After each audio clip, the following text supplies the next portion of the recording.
call the meeting to order. Oh, yeah. All right. I thought I'd take a minute to just remember Brian Ward and what an active citizen he was, and a good example of being active in your community, because he served in so many different ways and capacities.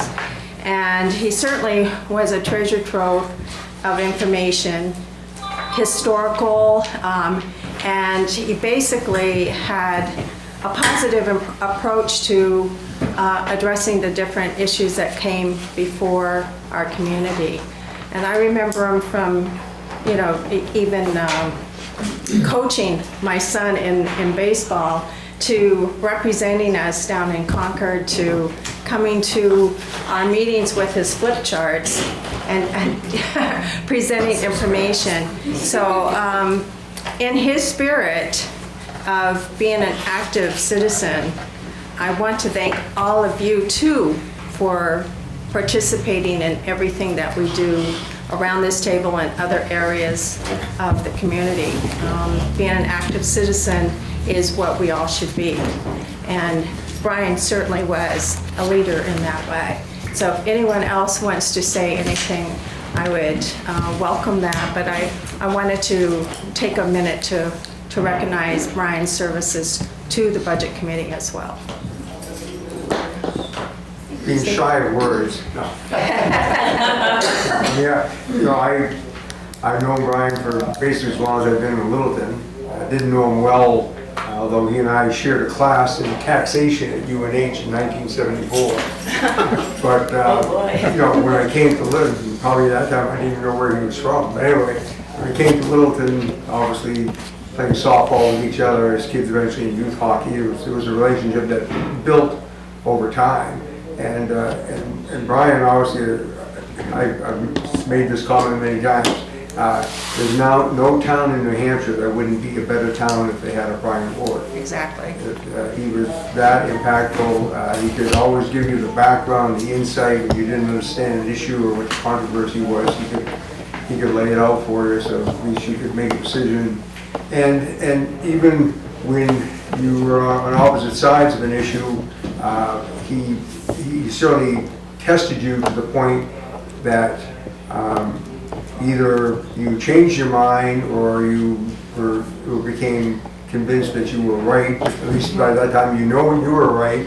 Or if you were going to make a decision contrary to his that maybe wasn't the correct decision, you knew that if you were, at least you knew if you were making a mistake, you were making it and why you were making it. Mm-hmm. So Brian was. You know, I'm going to miss something. I don't think that I've come anywhere near fully absorbing his loss and how, you know, there's going to be things down the road that are going to happen, and I'm going to say, Jesus, Brian would have had that answer, he would have been the one to ask, or whatever. The one thing that I really, one event that I worked with Brian on that I think was the most important part of my time serving the public was when we went down to Concord and got an interest-free bond for the school for the Career and Technical Center and the 7th and 8th grade expansion. So that saved loads of money for the community to be able to apply for that and present in front of a committee and to have it given to us. So I appreciated his leadership on that because I think I was chair of the school board at the time, and certainly not articulate like Brian, but I had to step up, and he and I went through that, and I think the community was better off for it. Yeah. And for any of those of you who may question the value of genetics, you didn't know Brian's mother. Hey, Ward. Yes. The apple did not fall far from the tree. Yeah. Yes. Well, we didn't always agree on everything, but I have never had any doubt that he always had the best interests of his community in his heart. Mm-hmm. Definitely. Anyone else? I can't add much. I'd say what Mary did too. Using I knew him from school days, so I go way back, but around a long time. He's a couple years behind Bill and I, as it turns out. Yeah. at Littleton, but Brian was fierce about his support of Littleton. That's great. We'll miss him, definitely And miss him. obviously, it'd be hard to find a greater advocate for Littleton, but certainly of Littleton education. I mean, you know, maybe he always had some different ideas or challenging ideas, but there's no doubt that he was behind Littleton education all the way. All the way, definitely. And he was really a community person. He did everything he could for the industrial park to get that on its feet. He really pushed it. The task force, Task force. Yeah, he's a lot of- school board. Was he selected at one time? He And was recruited to fill the spot. Yeah, he did a spot fill, yeah. crazy. I think he said the toughest 2 years of his life. All right, well, thank you everyone for sharing your thoughts, and we will move on to Thank the, you, Diane, for taking the time. That's- yeah, I was devastated and shocked, and I don't know if I've actually fully thought it in. I hate to ask this, if the approval of minutes for, can I have a motion? I make a motion, we approve the minutes as amended for October 30th, 2025 meeting. Is there a second? And all in favor? Aye. And how about for 11/6?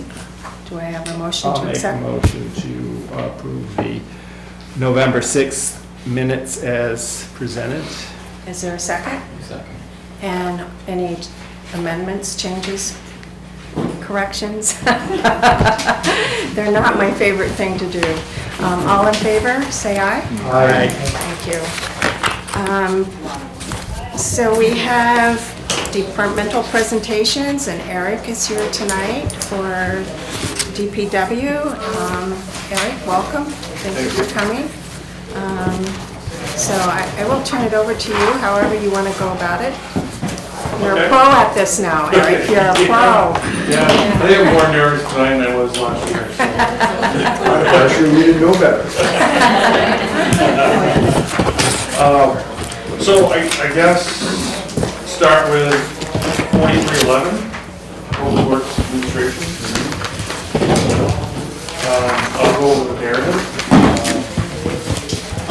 explaining any budget line increases as well. So 01-110, salary increase of 3.5% per BOS vote for non-union employees.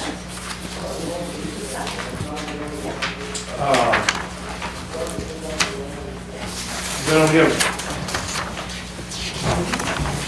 I've just got 0.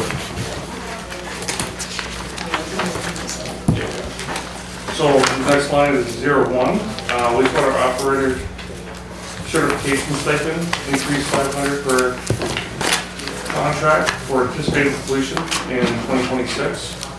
That is basically extension of the training line. One of the things that I approached Troy about earlier this year, before we had all the issues at the treatment plant, was obtaining my wastewater operator's license. As we're going through the process that we are at the treatment plant, I just feel that it's just a natural thing for me to do. I'm glad you're doing it, yeah. You know, if you're overseeing it, you should be. Yeah, right, yeah. So I'm, the on-the-job training in the meetings has been invaluable, but the technical aspects beyond that, I want to have those in my utility logs. Eric, there's different levels of licensing for that. Yep. And can you just describe that for a minute, which one you're doing? So I'm going to start out with number 1. Yeah. And get it's 1 and 2 you can get through the same book. It's $100 for the book. You can test as you want. They offer tests twice a year for the state of New Hampshire, December and June. And you can test for whatever level you want. I have the education behind me to where I could test at a higher level. I'm going to do the STEP program Yep. and cover the bases. Sure. And it goes through 1 4? to 4. Yeah. Yes. Yeah. Our plan's currently at 2. With the upgrades that should be coming, when we are done, more than likely our plant will be at 3.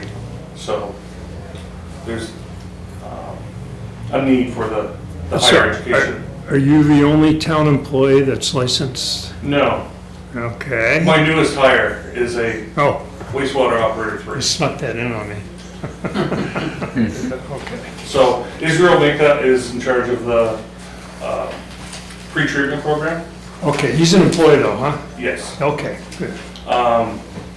He's got a civil engineering degree and an operator 3 certification, and he carries a water certification as well. Great worker, great knowledge base, good work ethic. Definitely a good hire for the town. Mayor, his name is? Israel Maycut, M-A-Y-K-U-T. One more time. M-A-Y-K-U-T. So just to ask the stupid question, but we will still be operating it under contract with the current operators, or now that we'll have people on board who are licensed, we would not be? I guess I don't understand how that all fits together. So we currently have 2 years left on our contract with Wastewater Innovations. Long-term plan, maybe to do it ourselves if we have the expertise, or am I getting ahead I of feel that ourselves? in-house ownership of the treatment plant is what's best for the town of Littleton. Makes sense to me. Yeah. Cool. All right, thank you. Just had to ask the question since it Nope, seemed to be that's begging to fine. be asked. 01291, uniforms increase, 500 per contract. So that is basically steel-toed boots, cold weather gear, operational PPE. 01310, professional services, consultants, engineering increase, 5,000 based on anticipated project needs.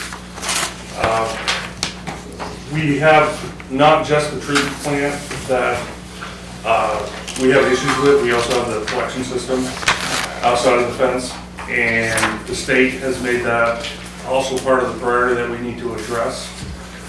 We haven't had a collection system project since 2018. I want to say in 2022 or 2023. That was discontinued by the town manager at that time. We were supposed to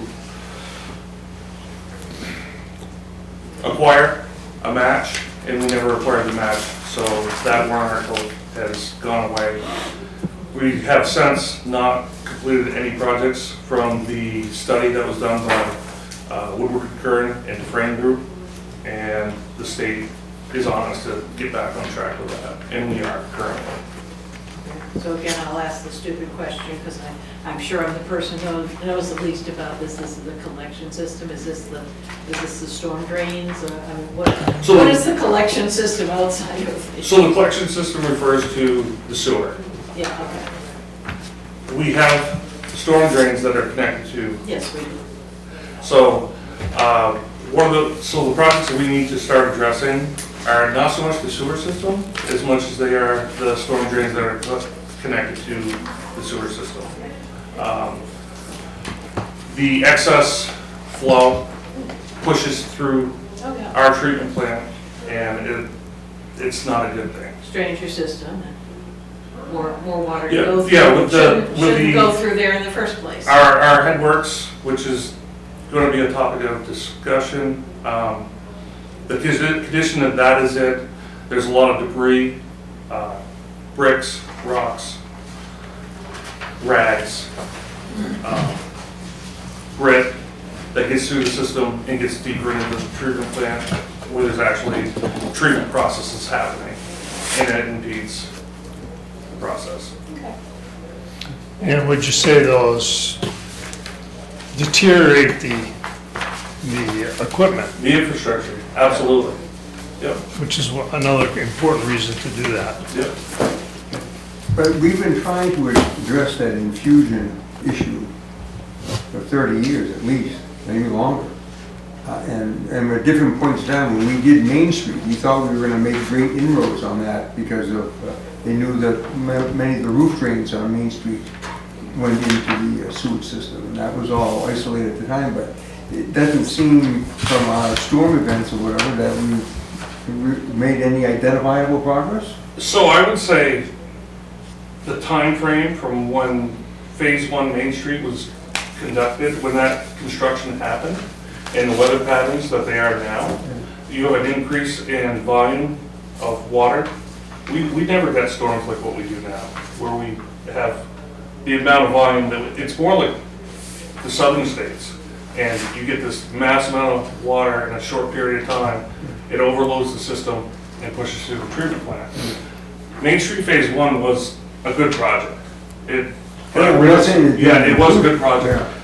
Main Street Phase 2 should have happened by now. Yeah. And I'm not pointing the finger or anything like that, that's something that we need to address as well with the I&I issues. Although Of the sub-areas that were identified.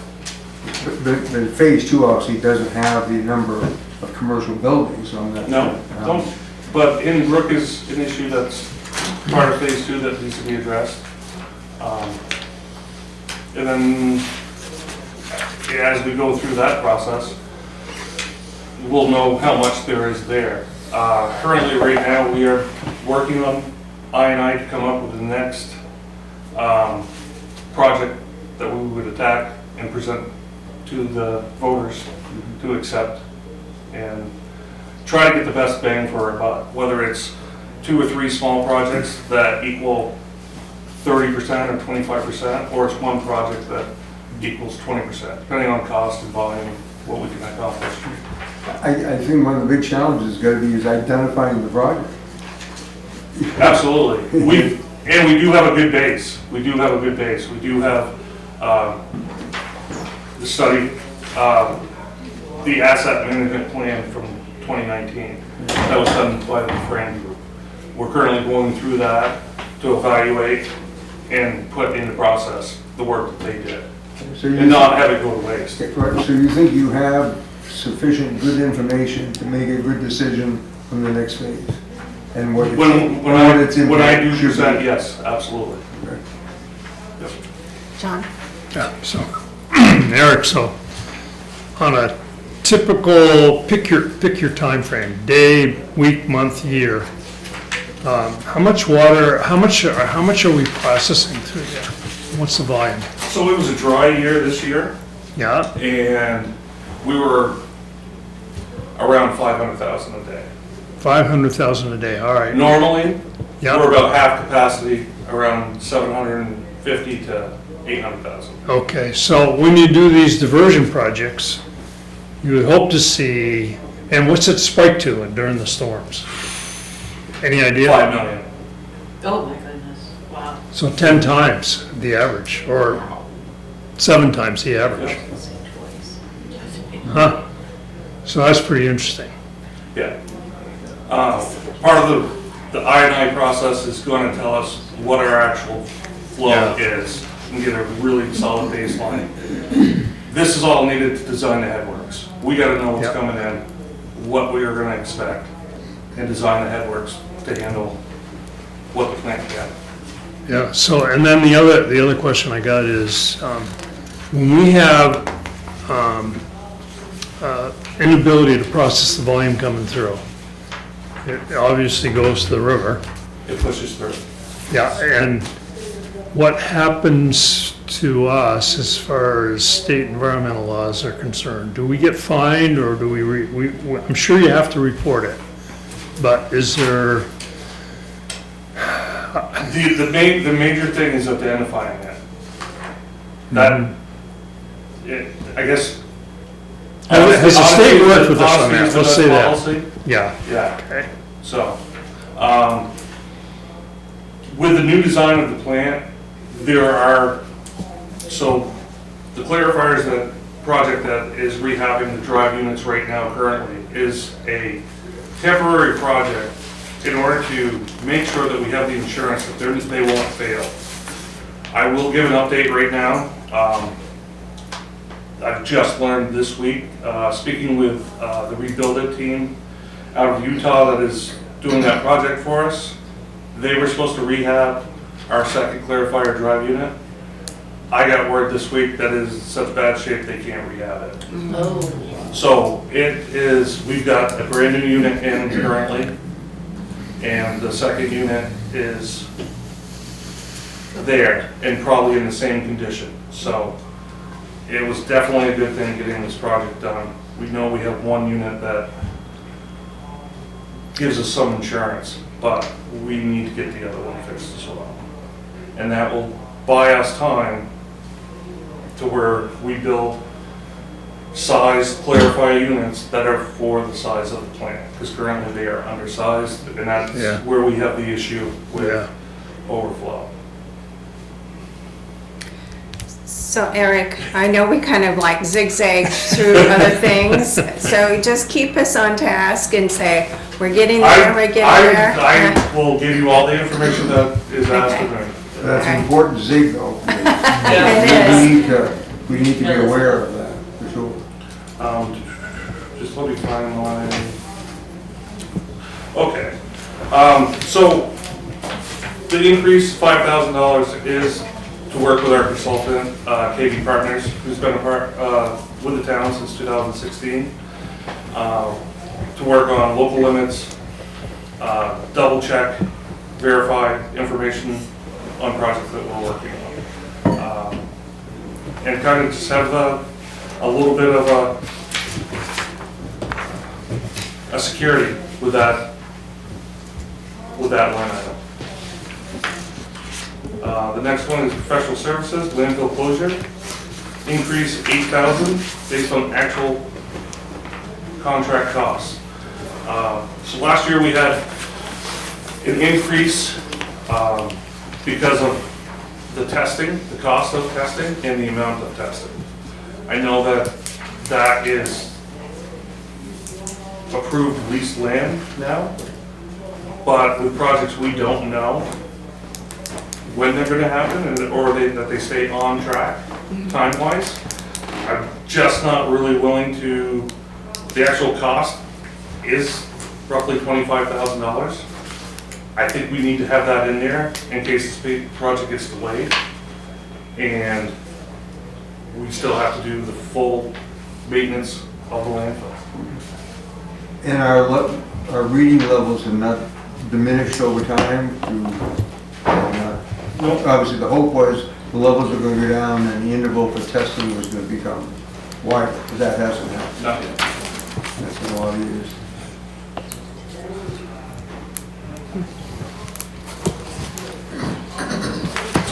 And then 01560, dues increase $50 based on actual cost.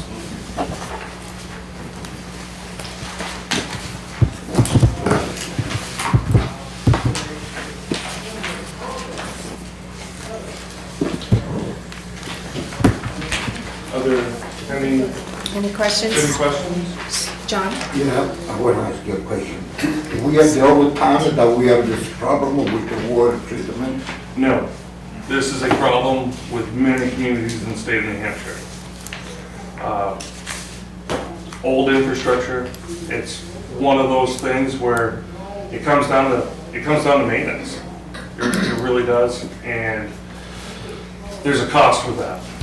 So if you don't have the right person pushing, the right presentation, the right knowledge to the community, It gets dropped. it gets done. And it has John Payette next. Looking through your budget, it looks like you're very flat from one budget to the other, so thank you for that.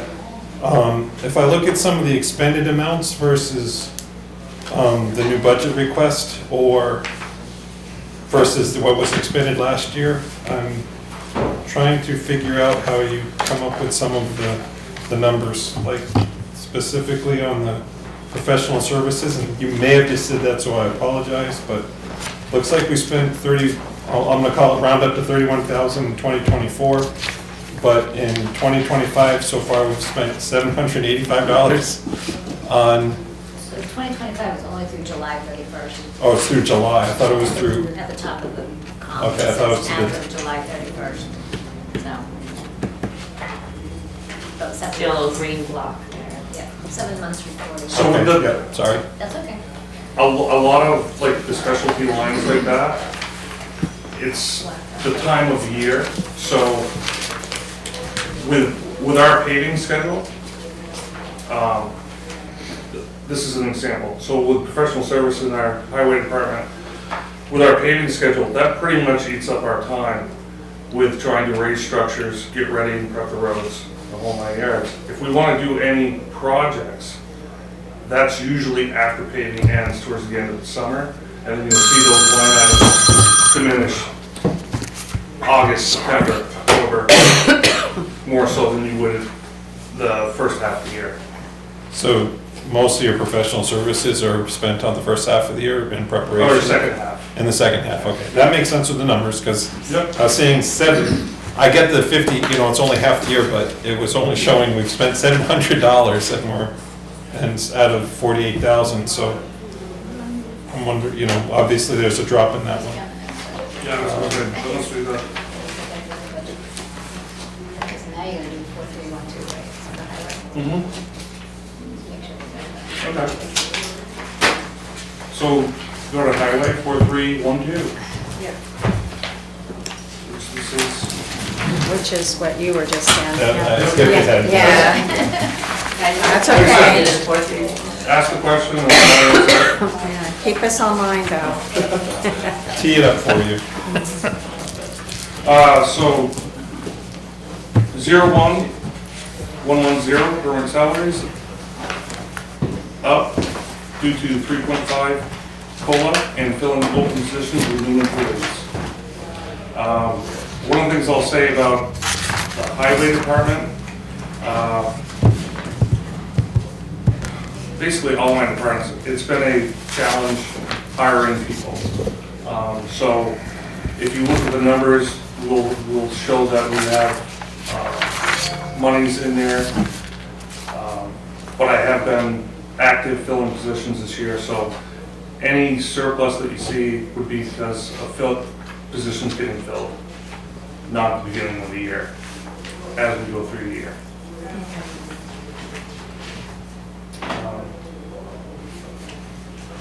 01-291 uniforms, increase of $645 to cover increases. That would be cost through the company that we hire and having people in uniforms full time.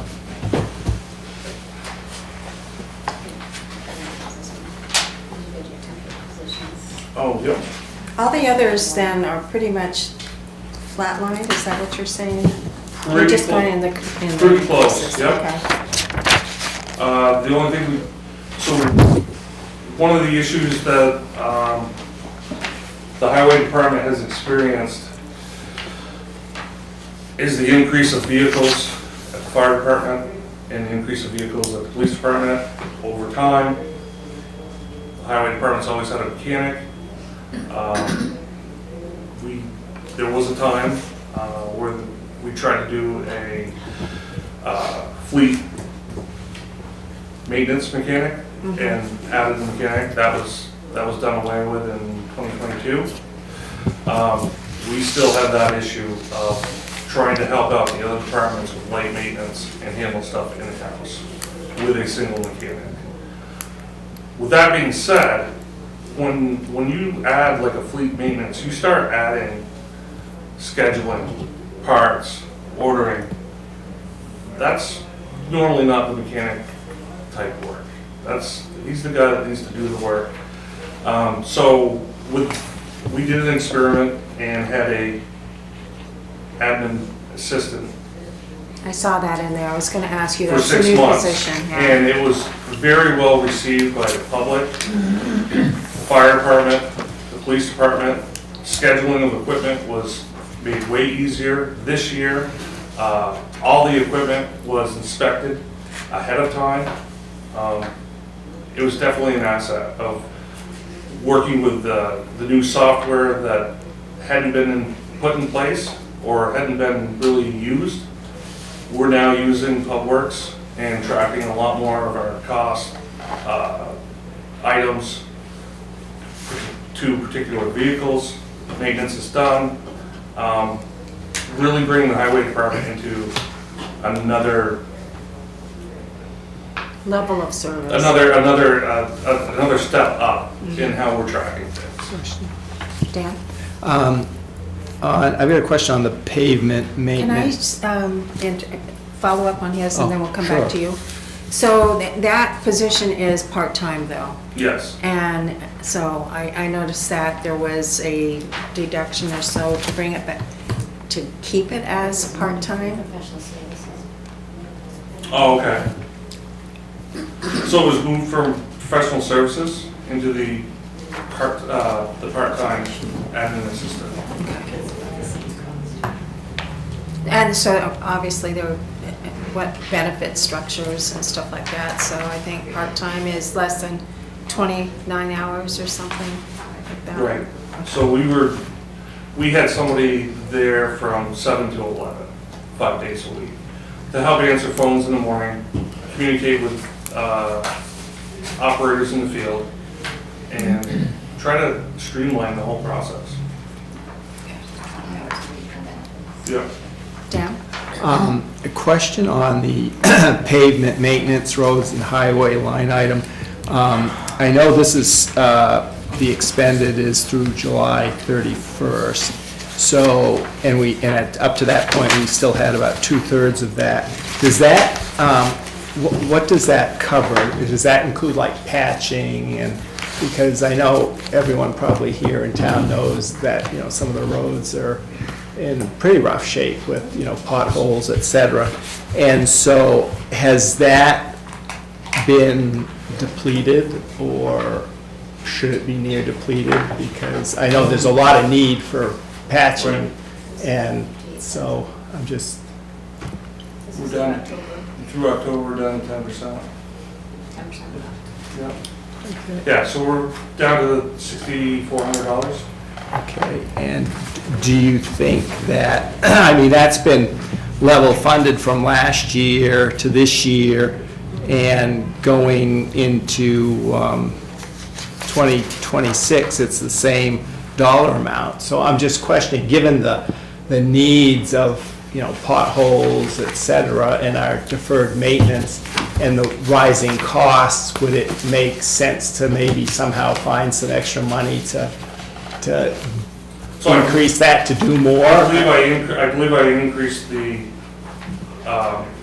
paving budget to address that. Okay. So the paving budget meaning to redo and totally resurface as opposed to filling So potholes? if I can replace Right, bad paving with good paving, right, I don't need to increase. right. And But, unfortunately, That's kind of my, the guys go out, they throw in some cold patch, it lasts for a little while and then. water gets in. Right. Yeah, and Right. then it pops out again, or the first snow plow of the season, and it's off again, so But- it's only a weak Band-Aid. so have we increased, so how much do we increase our paving? Or usually we have a line item or a warrant article. Warrant And it's been article. like 600,000 or how much? Yeah, I asked for 650, so it'd be Okay. an increase of 50,000. Okay, so, in a real, or an ideal world, we could probably double it and still not, scratch the surface, but that's probably just, that doesn't sound like much of an increase, given the cost increase that everyone's experiencing in There's raw also materials. time Yeah. that- And what you labor can too, do. yeah. I've been working with Eric, and I think I stated it last year, that Eric and I will work on adjusting that number by $50,000 for the next few years until we get to a spot where we think we're in a good. Playing catch. you Good know, position. I think you should be, I know Eric would like to be at $1 million a year. That's a lot to get there, but it would be good to establish 800,000 a year. If we can get there by $50,000 increments, it would be a good spot to be in. Yeah, because, I mean, you just drive around and everyone can identify streets that are, you know, in touch. And we made a big jump last year of 100,000. Where did it get spent? I'm trying to find a list of roads that got paved. Well, they didn't get to Man's Hill this year. Well, that's true. Yeah, but- and it was on the list, so I There's a big assume they ran out project. of time or money. There's a big project at the bottom of Man's Hill, so, I mean, everyone is worried about their own road. I'm not saying that, but I didn't really see much paving by the town going on, so I'm wondering where. Okay, so, First, do we have anything left of the 600 that was for the warrant article this past year? no. Okay. No. So what got paved is my other question. So we paved 3 miles of road. Old Waterford Road was half completed. Railroad Street, the middle third of that was completed. The first third was last year. The next third is scheduled for this summer. That road will be completed. We also did Summer Street, that loops up and around. And when we did this, we also replaced culverts, worked on drainage, ditching, and tried to do the whole project, not just, Lay down asphalt. yes. Yeah. I can get you a complete list of all the roads and all the footage. We also did a big section out by the transfer station. Yes. I forget Yeah. what that road's No, called. Eustis. Thank you. That was in great need of it. Yeah. Yeah. Ralph? We paved Old Partridge Lake from St. East Drive down to the intersection of Red Sails. We paved from the Red Sails to where we left off last year on Partridge Lake. You know, usually the process is to pave it and then you dig up and put that piping in. That's right. Let me write that down. That's true, that is the usual. So if we do not use the money in the warrant articles for paving, so let's just say something doesn't get done each year, does it go into the unassigned fund balance at the end of the year, or does it go to a special, is it saved for them to use some other time? We usually put an expiration date of like 2 years out, Oh, yeah. so that they can get it, they can use it the next year, it doesn't expire. Okay. There's a lot of coordination that goes into trying to use up and fill up. We know how important that is, that the citizens want smooth roads to work. We all do. So the coordination with myself, Ralph, and our contractor, it's to spend that money. It really is, you know. Oh, I don't doubt it. We're meeting Monday to go over 2026 again, because it'll be what, third time this year? We're gonna adjust for next year. Because the projects with water and light, we're really trying to coordinate stuff and get the most effective bang for our buck. Ralph, did you have something? We also paved Man's Hill. We paved from Hobby's Corner to Sugar Bush, so Man's Hill did get paved. Dan, are you ready? Follow up. Now, I know, what time of year do you usually do this paving? Because a few years ago, it was before you came on board, there was some issues where we were trying to get the best, cheapest cost, and usually it's towards the end of the season, like in late October, November, they were doing paving, and that's not ideal for it to adhere to the ground because it's Right. cold, and then it's raining and wet. And then they would find that what was recently paved, like the prior year, because of the timing of the year when it was done and the plowing, et cetera, it came up and it was put on very thin. So have you kind of try to have a balance between getting a good price and doing it in a ideal weather climate so that it's more effective? So the last 2 summers, we've been able to pave end of June through July into August. Ideally, I want to be done before Labor Day. Right. But, so you're not doing any late October, November, because that was. If we do anything later in the season, it'll It's be an the highway emergency, department okay. that we're doing. Yeah, and it's something that Yeah. has to be done before winter, but, okay, because that was a big concern and criticism, and the results were not lasting, but it's good to hear. Yeah. Live and learn. So, go ahead, continue. Can I ask a question, career Yes. of paving? Do you pave the sidewalks too? Just Yes. roadways? Okay, only because it was maybe like a week ago when it was really cold.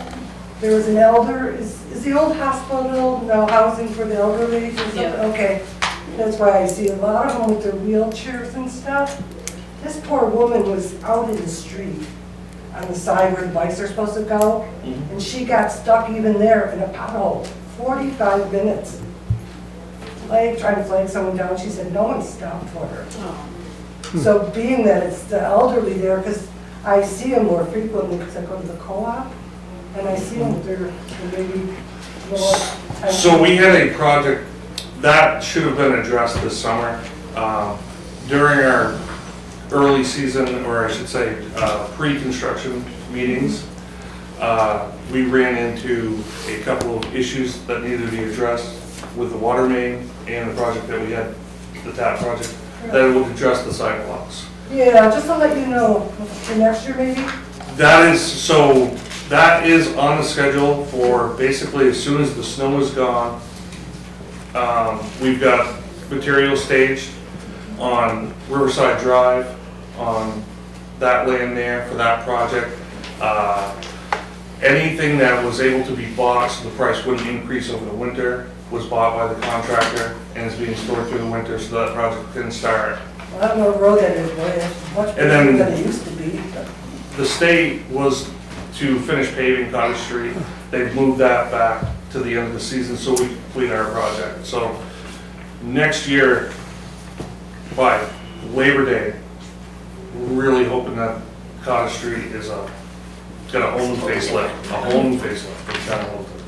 In general, sidewalks, we made quite good progress. Yes, so unfortunately, we didn't make the progress that I wanted to. We lost a heavy equipment operator in April to a massive heart attack. Danny Botella, he'd only been with us since October, but he was going to run the excavator and really spearhead the sidewalk work this summer. With that being said, we had to kind of scale back because of the loss of the amount of knowledge and talent that he had with an excavator. So, yes, my whole goal is to show a lot more on the sidewalks and the paving every year. But your relationship with the Dormans has worked out quite well. It has. The quality of work and the work ethic of Brian and his family is And top notch. And the level of cooperation with the neighbors. Yep. That means a lot. It does. It really does. It's been a good 2 years. They go pave it across somebody's driveway, they're very good about making sure that. They do really nice aprons. They finish it off. Yep. Just a follow-up, one more quick Okay. question. Under sidewalk maintenance, I know you periodically seal the cement sidewalks on Main Street. How often is that done, and when was the last time it was done? That's done every year Every in year, the okay. spring of the year. Okay. Okay, all right, continue. We sandbag you with a lot of questions, don't we? Sweep cost, so 01,394. Sweep cost decreased to 12,500 to better represent actual cost of replacement items. So that would be the brushes. This was the first year with the new sweeper that we got. That arrived in late April, just in time to start our normal sweeping operations. The nice thing about this year is it was not a scheduling nightmare. We had an operator on board, we actually have two, but we have a primary that does an excellent job, comes in early in the morning, gets the streets cleaned up, is very careful with the equipment, pays attention. This 12,500 represents new brushes. There's there's a side brush on each side, and then there's a center brush that's in the middle. These are not cheap. We go through 3 sets a year because of the amount of mileage that's put on. So you're running that every day? Not every day. But pretty much. But, you know, we're able to clean up when we have to. We're able to clean up for holidays. We're able to clean up for special events. We cleaned every single one of our catch basins this year, which is 525. That helps out the treatment plant. We're able to start maintenance on the streets of the world. Yeah. Well, I remember you were very excited about the prospects of the new sweeper. I know, I was It too. works really well. And it's lived up to its promise. That was a long haul, wasn't it? That was, John? I'm guessing it's more than just brushes for the supplies on the sweeper? yes, so you also have, you know, we've got aluminum attachments that reach down into catch basins. Those get damaged by rocks, get banged up. Yeah. And then we're actually gonna make an attachment to put on the back of the truck to carry extra attachments, because it came with 10 feet, you reach 10 feet, we need to reach deeper than that. We need to be able to get down 15, 20 feet. I'm seeing that, again, only 2 through July. You're at 5,000. Is that one of the front-loaded costs or the rear-loaded costs that we run into, or is that pretty much going to be this? You could almost divide it fairly evenly across the months that we run. Which line are you looking at now? I'm looking at 390, no, sorry, sweeper cost, 394.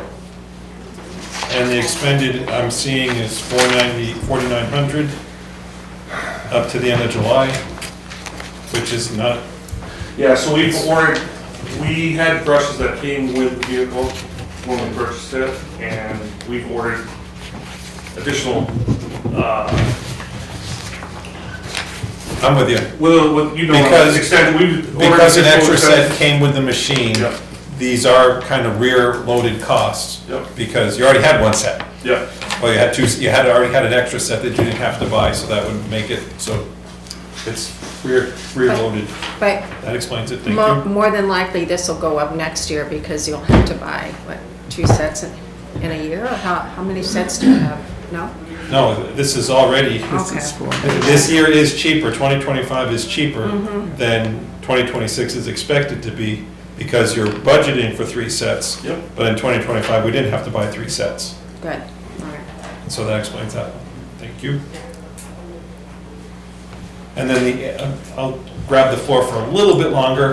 In 2024, we expended over $22,000 on sweeper costs, but I'm guessing that is because there was an old sweeper, and now we have a new sweeper. old sweeper and hiring out a contractor.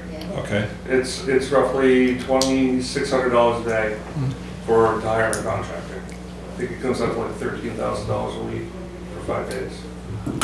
And we don't get to do it as often as we'd like. We're on their schedule. One of the Right. issues we ran into, he comes up from the other side of the notch, fills up his truck with water. It's sprinkling out. I'm not working today.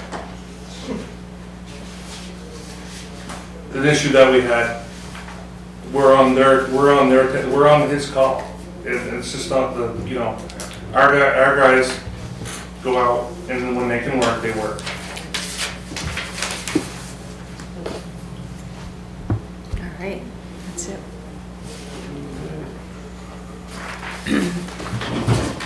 Electricity. Heating Lighting, pellets? yeah. Are there- Increase of 358, cover increases. And then 02411, heat fuel increase 2885, to cover shortages. And that'll change year to year depending on what we have for storms, doors being open, in and out, mild winter versus a real winter.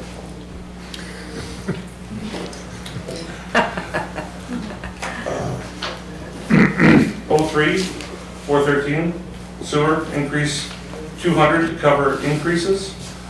This has actually changed.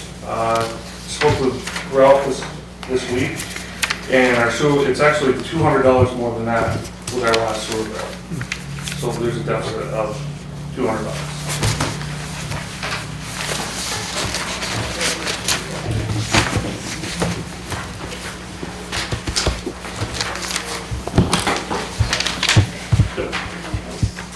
Oh, okay.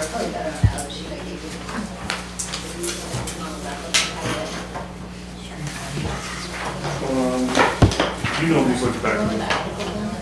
Oh, right there. Yeah. Right there. Okay, so authorized bond, sewer wastewater treatment plant. Oh. So, So where are you now, Eric? He's doing the capital items for the highway. Capital items? Yeah. Okay. This is finish up highway. Public Works, highway road improvements, 650,000. That's an increase of 50,000 over last year. We basically build to whatever, we have a list, and then there's cut roads that are less of a priority, and we adjust what our paving schedule is going to be according to the goal. Where are you? Right here on the sheet, On the big sheet? page 1 of 2 of the rates, tax rates on the estimated Oh, the text, draft. this one right here?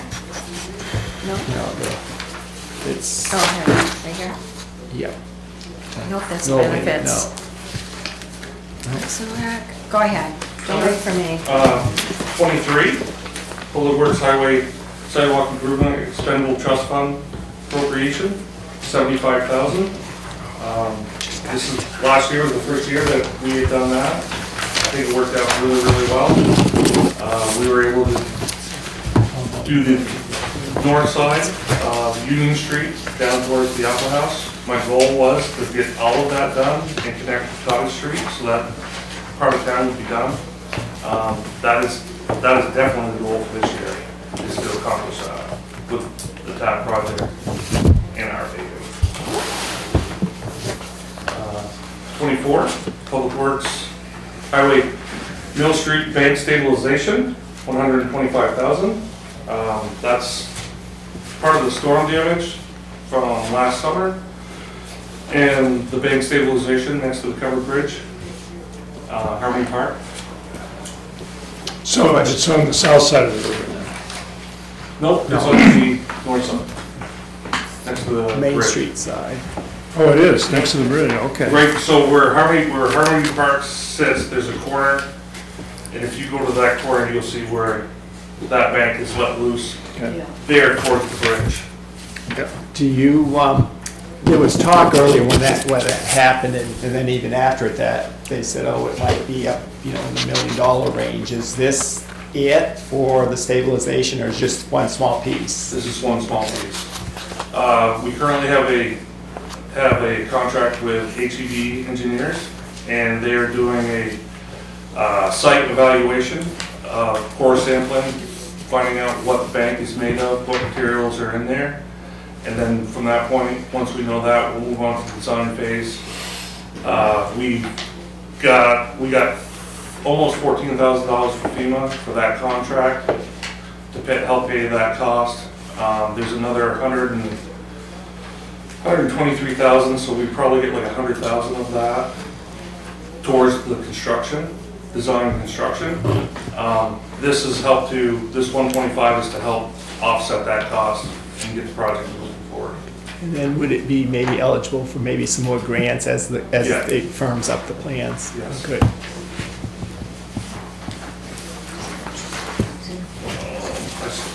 Okay.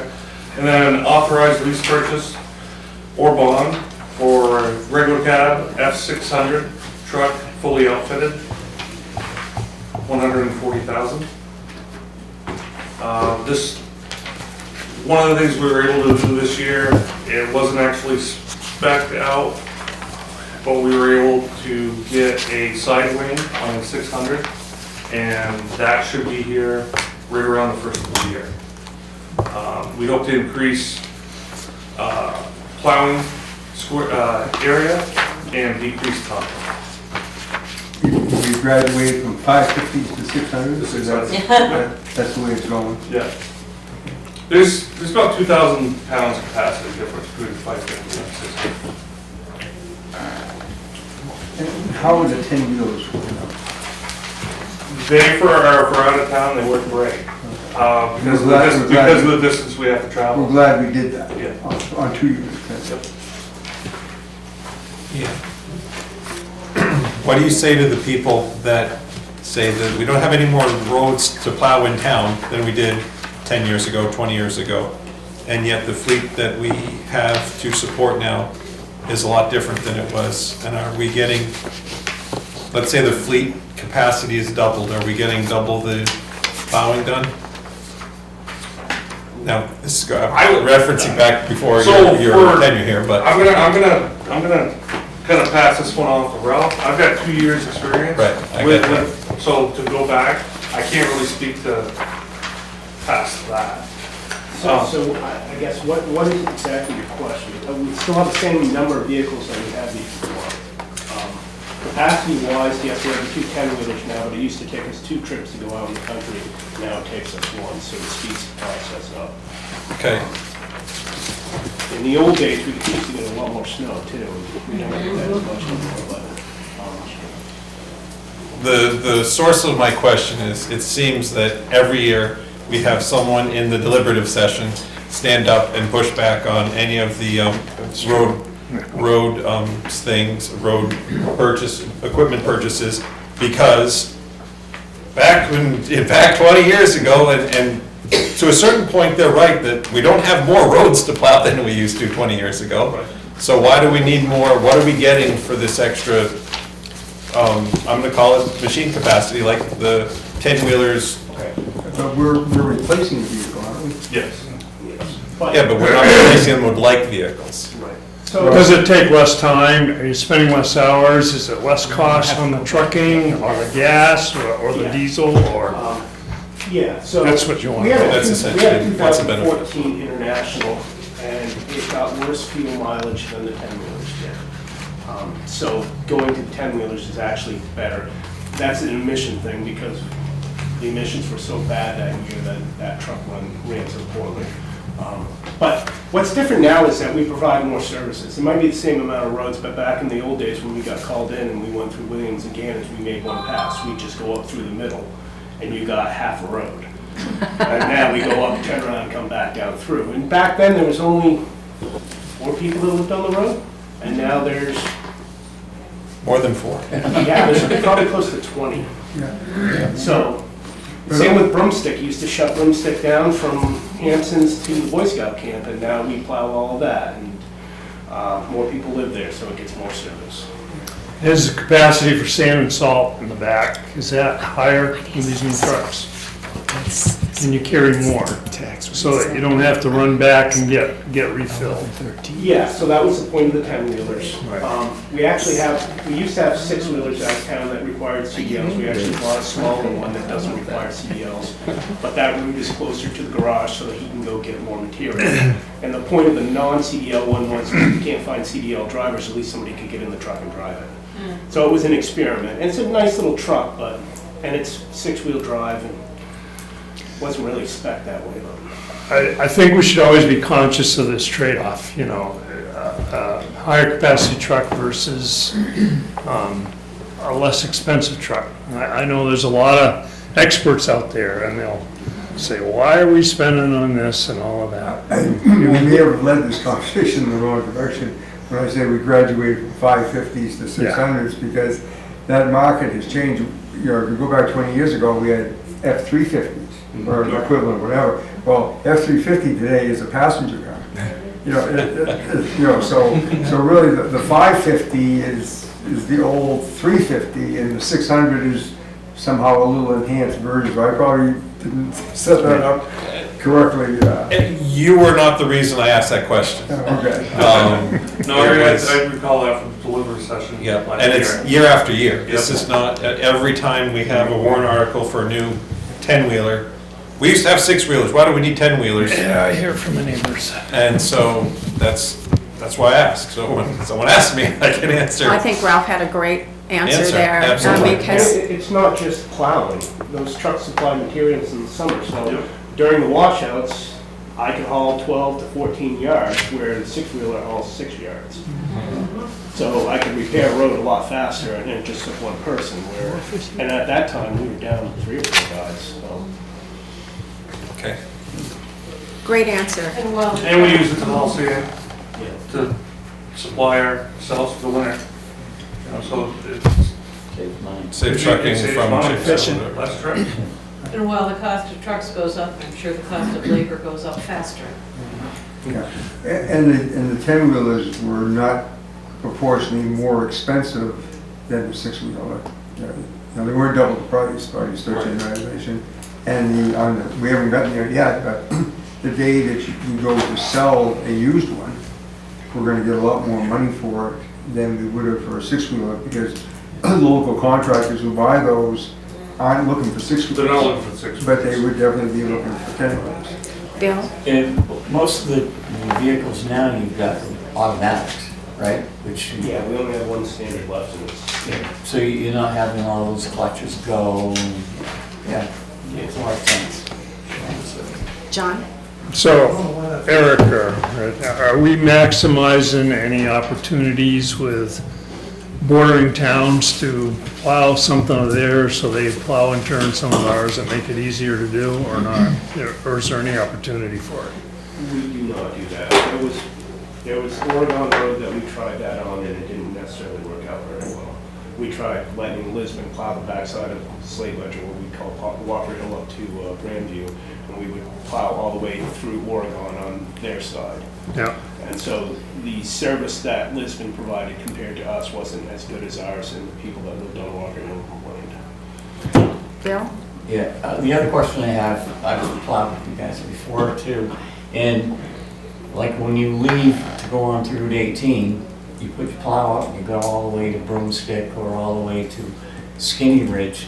Now the state, they're hiring trucks to help. I'm just wondering if there's some revenue there that we could look into that, you know, if you pay the guys a couple bucks an hour more to try it and see if it works, because if they're not happy, it won't work.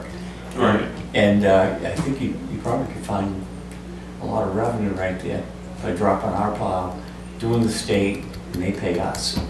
So can I ask a question? Yeah, Bill? sure. So the route goes from beginning of 18 to Monroe, that's what the state plows, that's his route. So we plow to Skinny Ridge. So does the state drive through on our nice plowed road till they hit Skinny Ridge and then they drop their plow to Monroe, or how does it work? I think it would take a lot of work for, you know, all the towns, and everybody can use the income.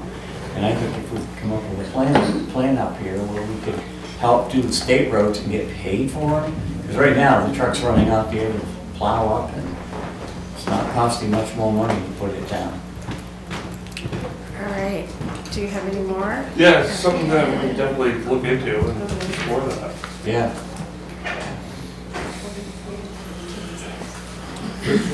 Yeah. Town building maintenance, 4313. 01110. Permanent earth wages. Decrease as position has been changed to part-time, 24 to 29 hours a week.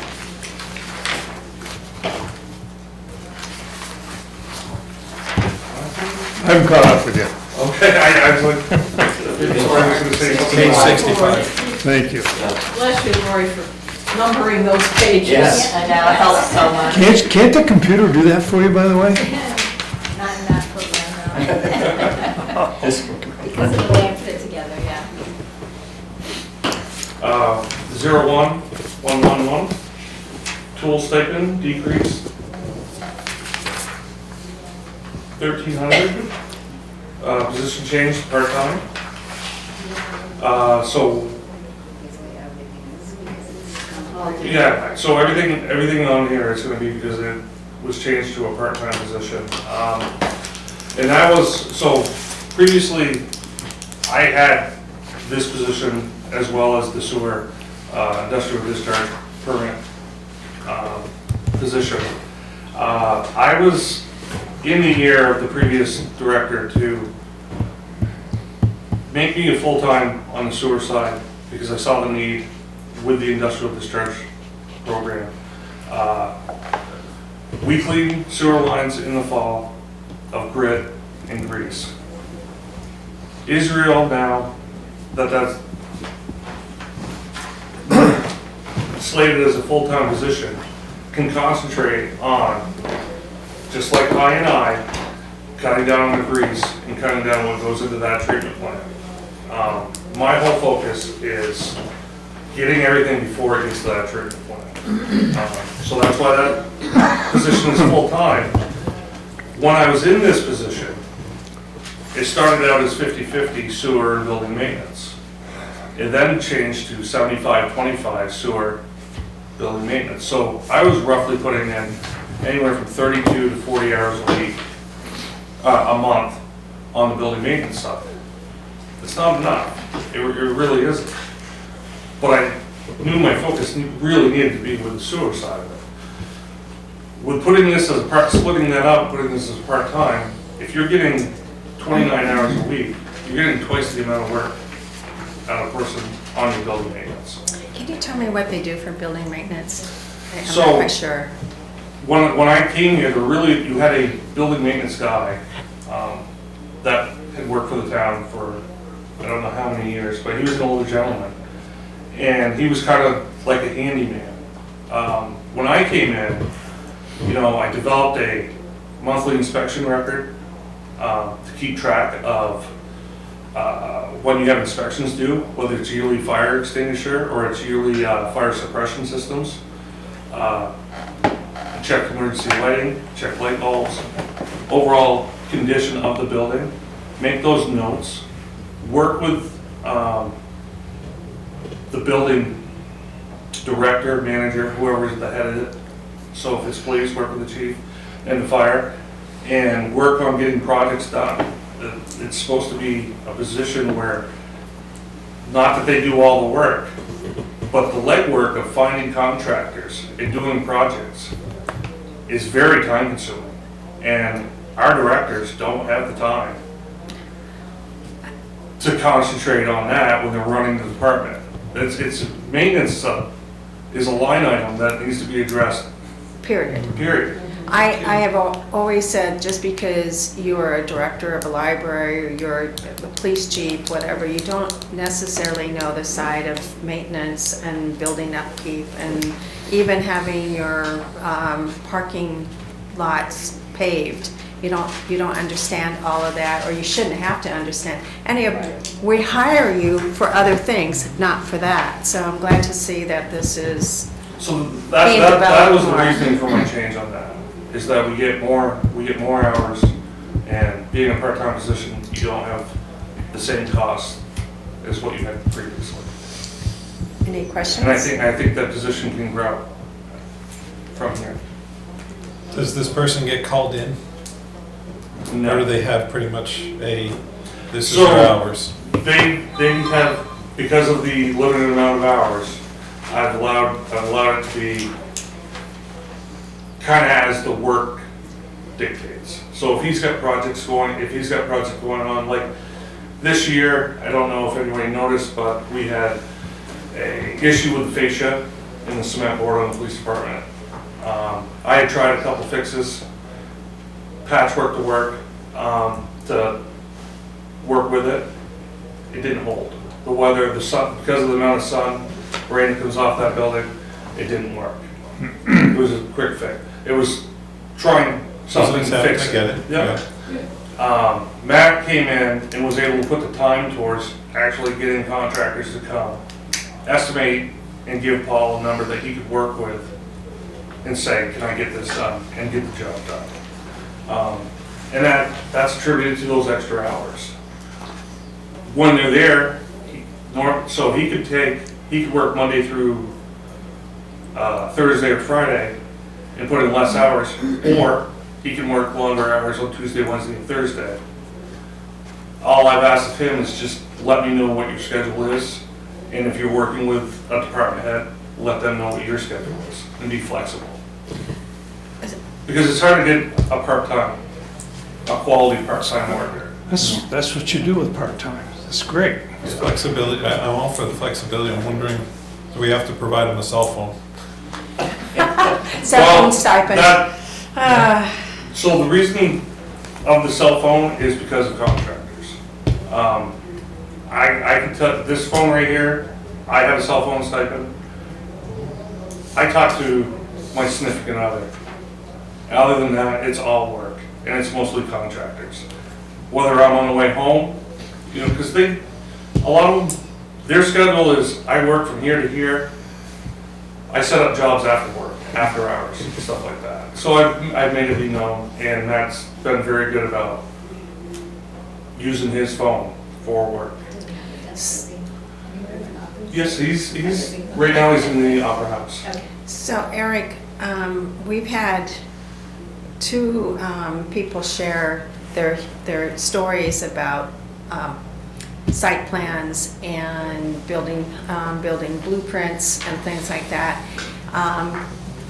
One of the people found the site plan for Remick Park stuffed in a cabinet at the Green Building. No one really knew it was there.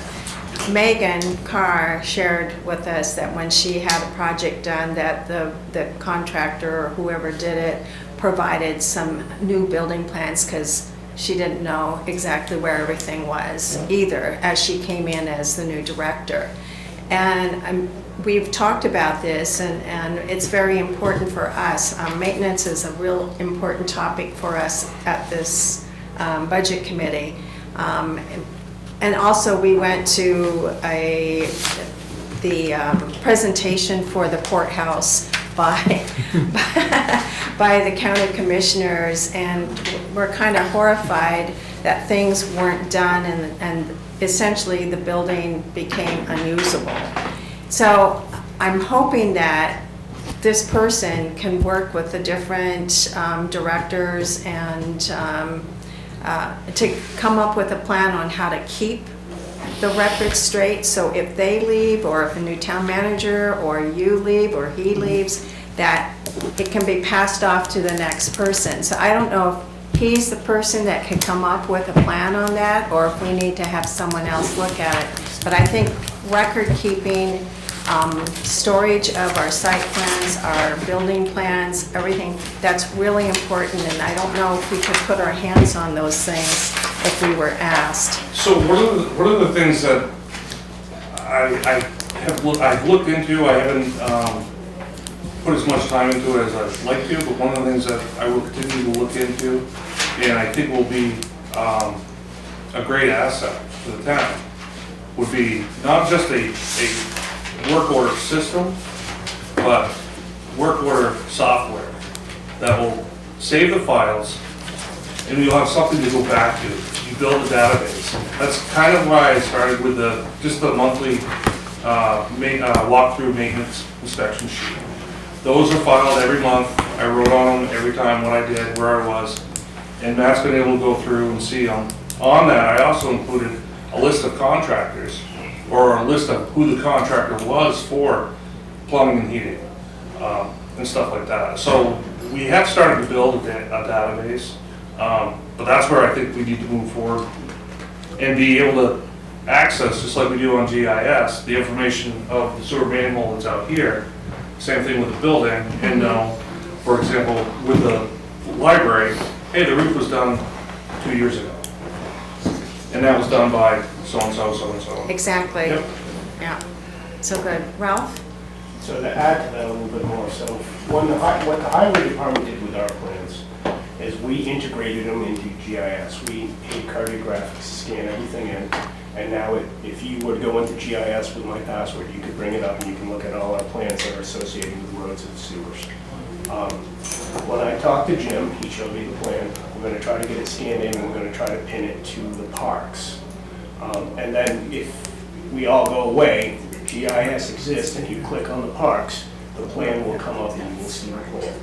And then if they do any other work and they have as-bills, we'll try to scan the as-bills in and they will be attached so that you can look at the information. So no Perfect. matter who's here. I can rest at night now. In the right direction. Good direction, thank you.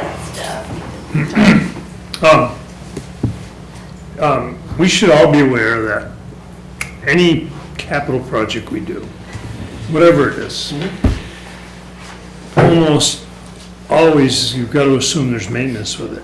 And we really need to be cognizant of how much maintenance is going to be with those things. Because sometimes the maintenance cost isn't worth doing the project that we do. And so you gotta balance that. But what I do want to say to you, Eric, and to your staff is, I appreciate the base level honesty that you're talking with us about, and the exchange is really good. And I like the fact that you get a sense of what you're really thinking, and we can act on that kind of information. So thank you. You know, I'll just, for people that don't know me well, I come from a construction and maintenance background, and I haven't really gone through this kind of process before because I didn't have that position. I worked with a guy that had that position, and we always had to fight for money. In the private sector, I know it's different, but it was always a constant battle because they didn't see that. I don't want to say they didn't see, but there's not a profit associated with maintenance, but there is a profit. Because if your machine's not down and it's running, if your building's not failing and it's working, that's allowing you to. But your services are invisible till they're missed. Yeah. Yeah, think sewer plant. Oh, Courthouse. I have a question on this budget, back to Yeah. we don't have any line items for, well, there's $1,200 for supplies to maintain all the buildings in the town. no. So each building has a building maintenance budget line. Each department, I mean. So this is kind of like to cover what doesn't fall into the right bucket. So if there's a shortfall, he's able to still buy supplies and get something done quickly. We've had issues with bridges, graffiti. You could buy supplies out of this budget line, because there's no budget line for the bridge. Graffiti. It's kind of a safety net in order to make sure that he's able to answer what pops up. Okay. Because you'll see that budget line has money in it still. Because this is kind of a new thing that I've got, so I would ask that we keep it where it's at and have this conversation next year, because it'll be the second year. And I'd have a better idea of What you need it to be. yeah, and we can adjust it if we have to. All right, next.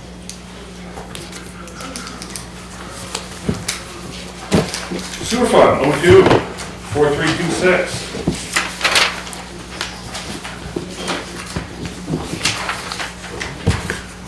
Zero 110.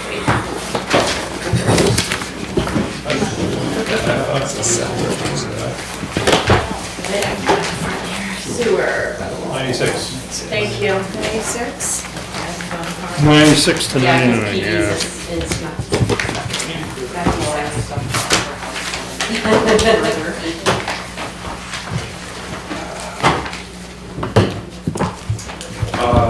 Everybody else set? Yes.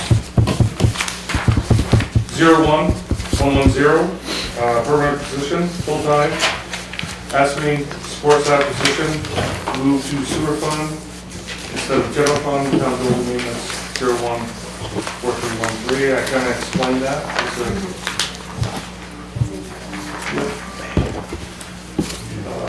a 01235, cell phone stipend.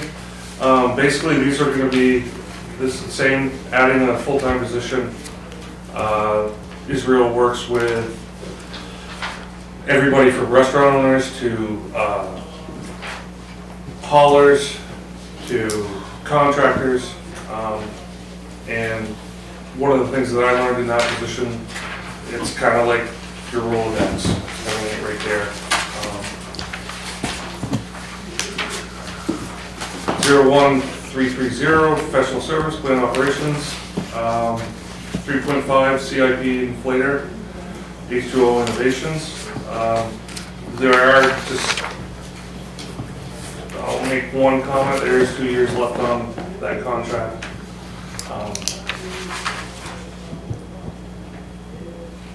01397, biosolids removal. 4880 increase, the rate increase from Casella for hauling and disposal. That number is completely blown out of the water this year. It won't be, but yeah. And 01480, property liability insurance, 10% increase, plus 12 months budget in 2026 versus 6-month budget 2025 due to the policy date change. You explain that better than I will. Yeah, I think they're all familiar now. Yeah, they've got it.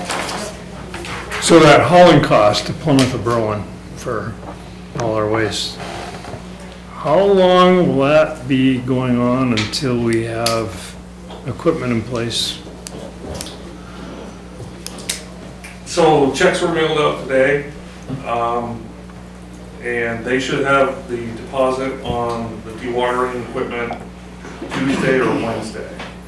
I just received an email today for an address of where to send it. So we should see that piece of equipment by Thanksgiving.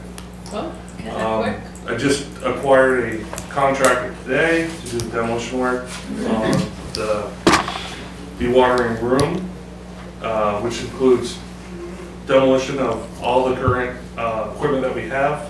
I want to keep the centrifuge that we have because it is in good shape and try to sell that to another plant as a backup. The contractor's going to put a hole in the wall so that we can get the new lease unit in, re-enclose that, hook that back up. I already have an electrician on call for when that happens. We will run that unit up to 9 months, but once that is in place, I want to say before the end of the year, there'll be no more hauling. Okay. Until we do the work on the second clarifier. Okay, got it. Yep. Thanks. Multiple steps. It is, yeah. Lot of balls to juggle. Can I ask a question here? Yep. Does that fall under the 2.5 million that was in the budget? Yes. Okay. Yes. That covers all of what you just said? Awesome. John? Not so much on the budget cost side, but on the, separation of where the money comes from. Is that there's been discussions about the restaurants and certain other businesses are putting a disproportionate load on the system. Is there any usury fees that we're assessing on them, or is this not the right time to ask that? So the industrial discharge permit program, or I'll just say IPP from now on. So for your restaurants, they're a class 2 user. When we get them permitted, there's a $200 fee that goes into the sewer fund for that permit each year. So $100 per billing cycle. As we get everybody permitted, they're going to fall into a class 1 or a class 2. There's actually 2 sections in the class 1 where you're a significant discharger, and that is a $1,500 administration fee for that permit per year. The other one is an $800 fee for somebody that's just a step below that and not a significant discharger. So as we go through, we're moving away from the restaurants because we've got 40 to 50 permits that are current that we are collecting on. So now we're moving on to automotive, discharging of heavy metals, chemicals, and grit, car washes, doctor's office. So we're moving on to that. This program is going to continue to grow, and that's why I needed a full-time person to bring in that revenue and have eyes on what's being discharged. One of the things that we did do this year was purchase software for the restaurants where the hauler gets, it's all tracked by the software at $1,200 a year. Israel can now know when an inspection is due for, say, Burger King. There's a alert that goes out to Burger King, says you have a inspection due in 2 weeks. That also goes to the hauler. The hauler now goes to Burger King for the permit, cleans their grease trap, sends an invoice. The invoice goes to Burger King and also comes to Israel saying the work has been completed and is uploaded with photos. Wow, It's all tracked down. that's amazing. That's great. And that's 40 businesses that weren't tracked before. Oh, wow, that's perfect. Oh, that's money well spent. And it frees up the time of Israel from not chasing around everybody. Did you clean the grease traps? Well, you know, it's night and day. So with that being said, we're going to see, I think we're going to see a significant decrease next fall when we go to clean our collection system. That's where we're really going to know where we're at that point in time. That's great. Yeah, that's great. So you've been doing this, you worked in that position how many years? 3.5. 3.5, and then Israel has been there Going on 4 months. 4 months. So we've been working on this for 4 years. That's what I was just trying to get to the point too. We have a long ways to go, but at least we have gained The something in 4 years. first year when I was here, a lot of my time with that was dedicated to Schilling's Right. permit renewal. That absorbed a lot of my time. So, and with Jim and Doug at that time, they wanted to get everybody into compliance. They didn't want to come in and Right. hammer businesses and with an iron fist. We wanted to kind of create a relationship where when we walked in the door, they didn't shut the door or turn off the open sign. So it's been a working process. John? Is the plant run 24 hours a day, 7 days a week? The plant, yes, it does work. And so we can do that with one operator? Is that, how does that work? No. I mean, are we required to have a licensed operator there at all times? And a backup by the state. And a backup? We're not required, they're basically on call. So if the plant's run, you have to go in, there's a certain amount of duties that you need to, tests you need to do, they need to be logged, you need to show that you're doing what you're doing. But after that, the plant runs. There are faults that are put in. So there's alarms that can be there and Yes. you can get, Yep. so But that's. yeah, it's 7 days, the plant is checked on 7 days a week. Okay. All right. Anybody else? Any questions? Yeah, quick question. From reading the minutes last time, they were talking about the sewer system. Is that mostly commercial property or is that residential?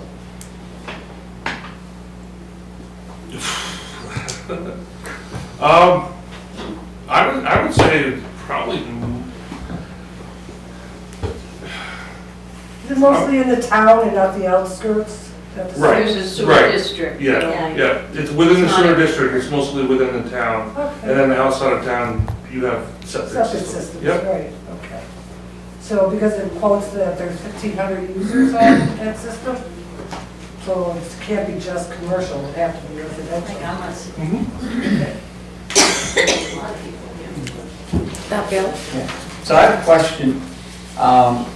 People have their own septic systems, okay? Are they gonna have somewhat of a break on the tax that costs? If this, you know, to put all this new equipment and stuff in. It depends how it's funded, right? I was just gonna say, that would, yeah. I mean, because we have to, I mean, nothing to spend 50 grand on a sewer system, right, like I just did. And you've got to pump it, and right now you have to pay to send it all the way down to Plymouth, to have it, you know, have it taken care of. So the questions I've heard from people is, you know, it's something that's going to be used in the town, okay? So why should the taxpayer that doesn't use it get charged for it? Well, currently, you have to truck if you have your system pumped, you And I have to pay truck for it. that, yeah. I pay for it. We can't currently take septic because the plant can't handle it. We wouldn't make our permit But limitations. What do you, Bill, the users, User fees, the users yeah. pay 100% of the cost of operating the plant. what about the repair? Huh? What about the repair that we have with it, like the 12 million bucks? User So fees. the user fees will continue to be adjusted as you take on more debt, but the user fees will be paid. And when we're able to take on septic receiving, there'll be money coming in. Yeah, right. And not to confuse or muddy the waters, but a big part of that number I threw out there a couple of meetings ago. You know, Eric's still working with the engineers to kind of figure out where those numbers came from. And part of that is the I&I work, the stormwater work that we need to do. And I think that's a discussion where the stormwater system is a town system. It's nothing to do with the sewer. Right. Oh, so that part of it could be taxed. Yeah, part of that part, I mean, the stormwater collection system under the roads is highway, that's there for highways, just to manage the stormwater from our roadways. That's nothing to do with the sewer plant. The town improving that system will benefit the treatment. Okay, so that is, So you'll hear that someday here in the future, so you understand. Why does that go under the sewer system budget? Why doesn't it? Why does it, as opposed to the highway or something? So any work that we do on our roadways, culverts, paving, stormwater collection, managing the water that runs off our streets, that's strictly a highway department expense. Nothing to do with operating a sewer plant and treating wastewater.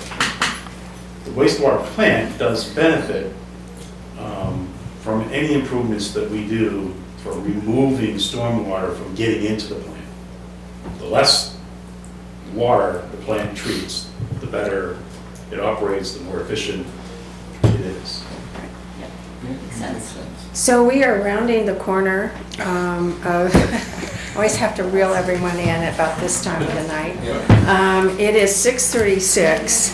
Is there anything more that you need to present to us So, tonight? there's one more. Yeah. Number 6, authorized bond. Sewer wastewater treatment plant upgrade repairs. Sewer wastewater treatment plant upgrade and repairs. And that's got $12 million written beside it. Ouch. Yeah. And when is that meeting? Tomorrow night?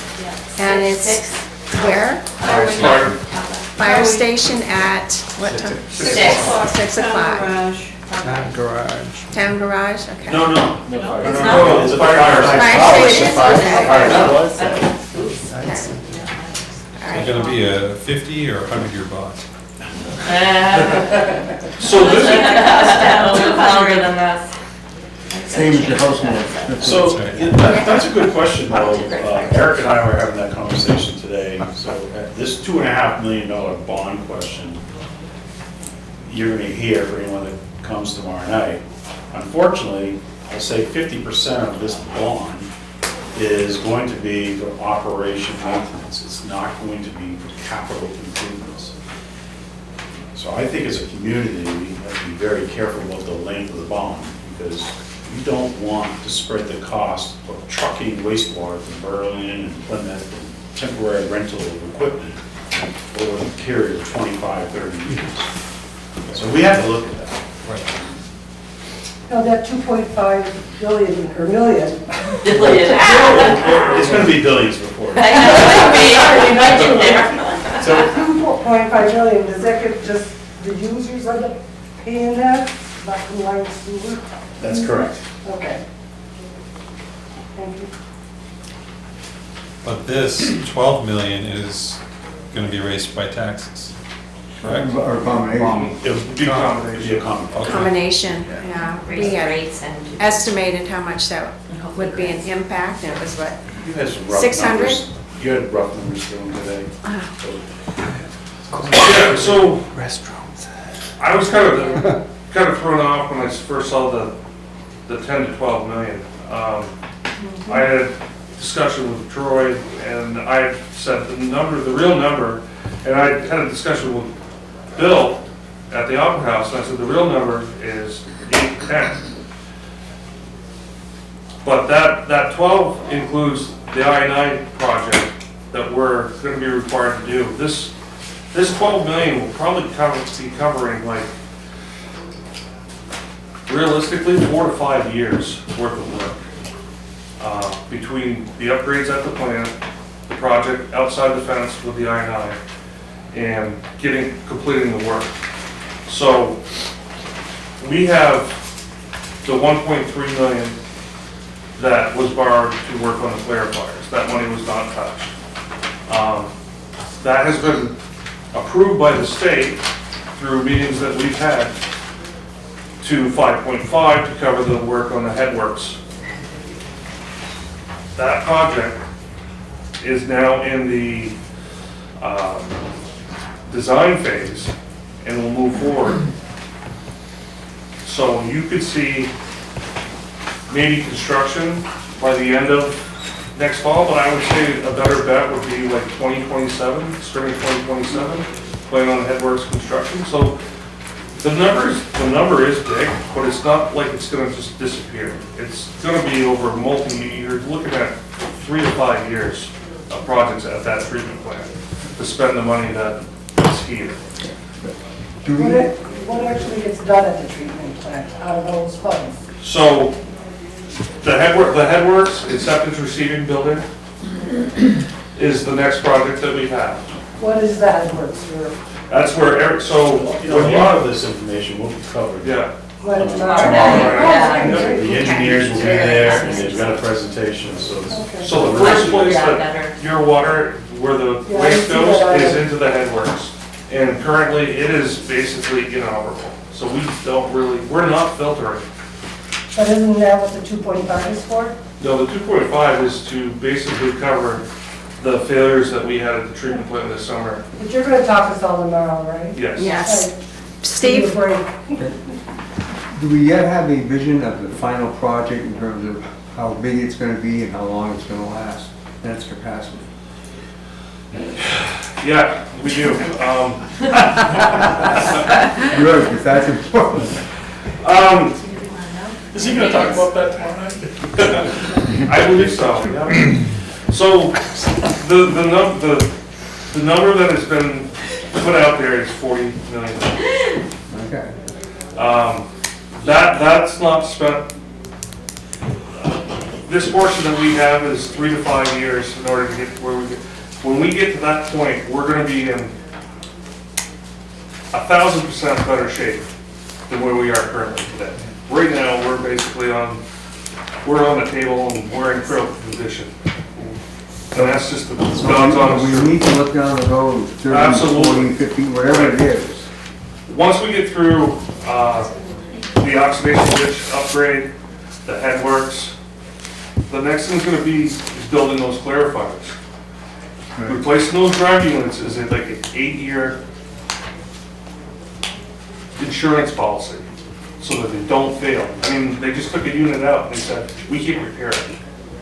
So it's just, it's a matter of time. So 8 years down the road, you're gonna see this number here probably last 5 to 8 years. And then there's gonna be another number after that. With the weight, I can't predict this that far in the future. And that 40 million may not, that 10 to 12 is coming out of that 40. So that number, John? not to get into inflation and how prices change and tariffs or anything like that, that number after that should be 28. But John? Eric, I'm glad to see you're managing the tariffs too.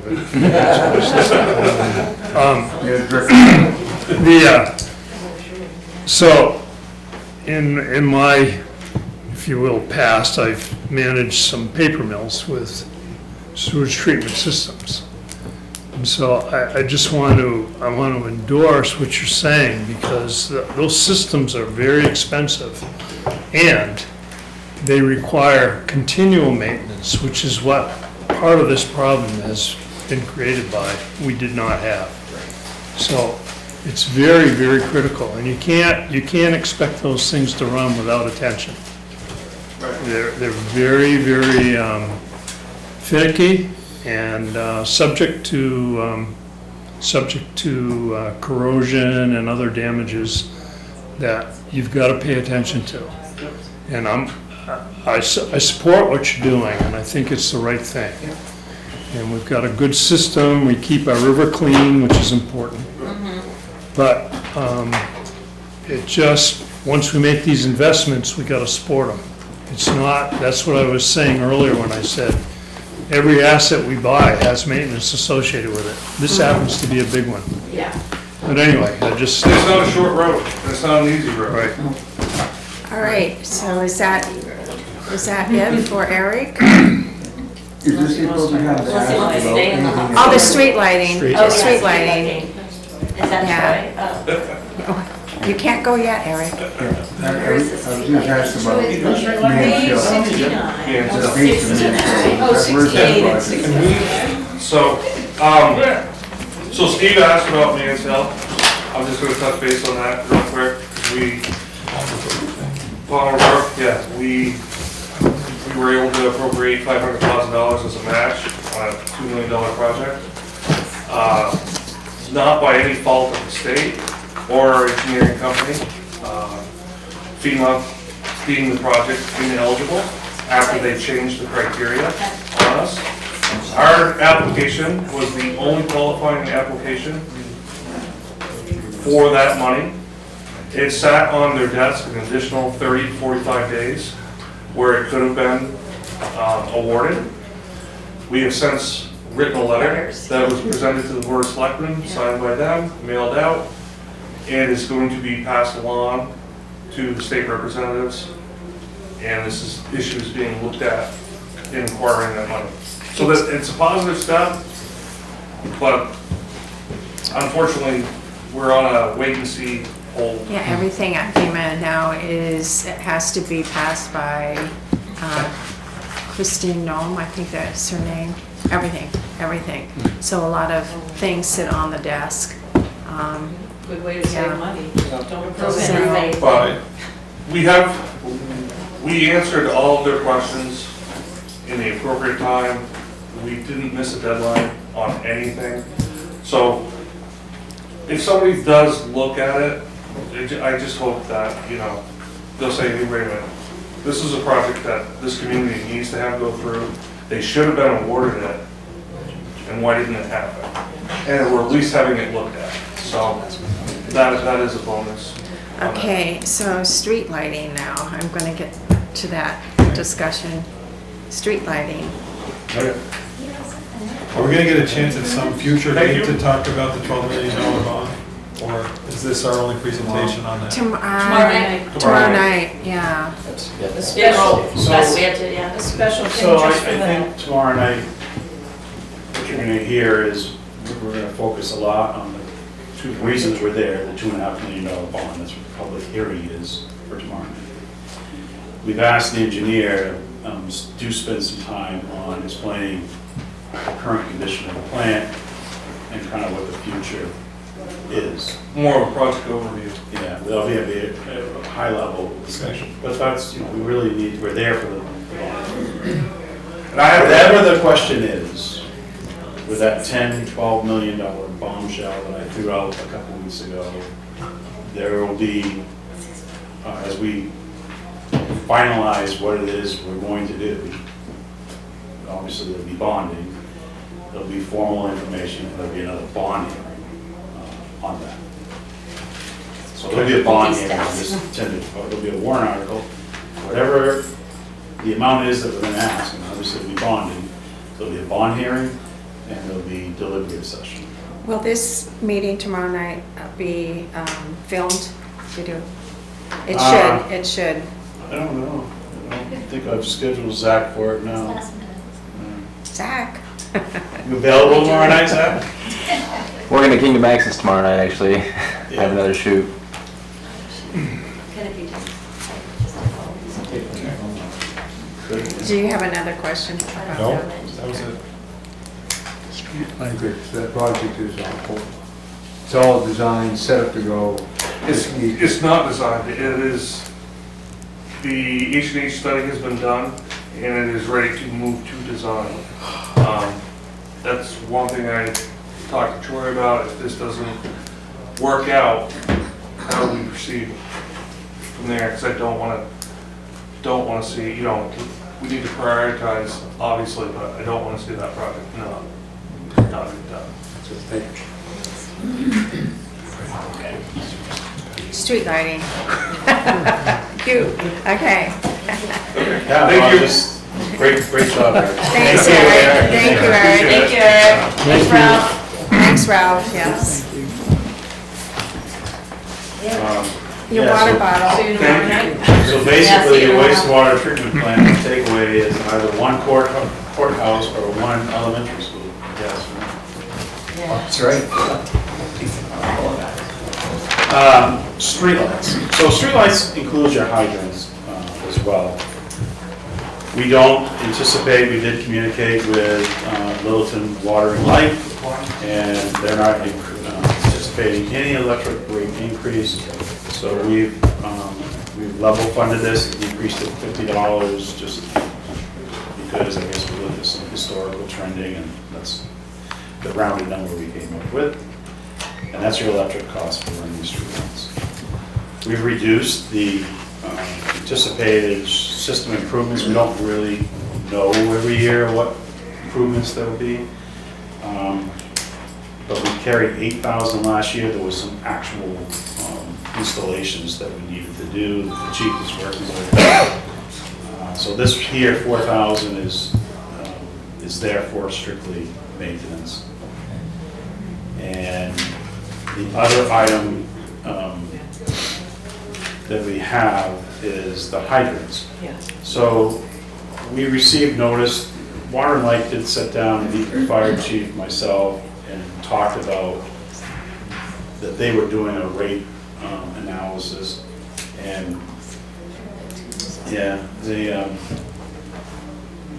determined through this analysis that we should be paying $150 for the rental fee for the hydrants. We have, so this would increase it from $92 to $150, and we have 260 hydrants currently now.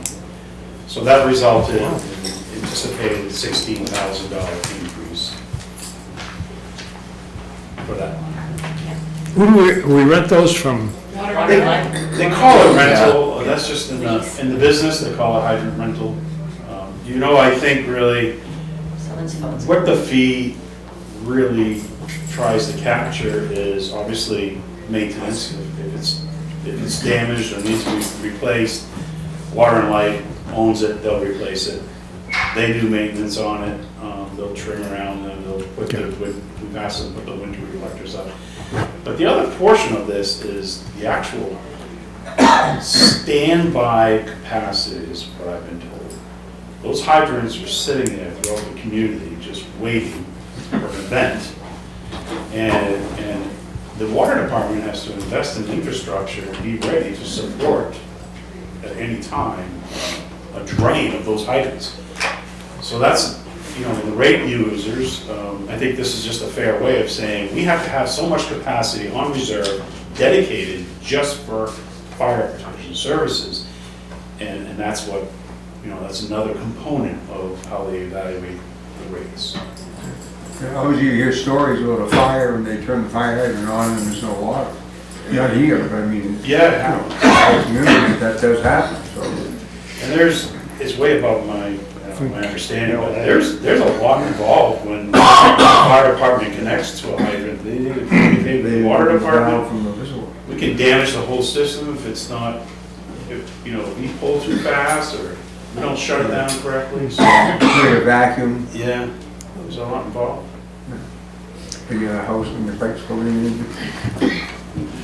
Okay.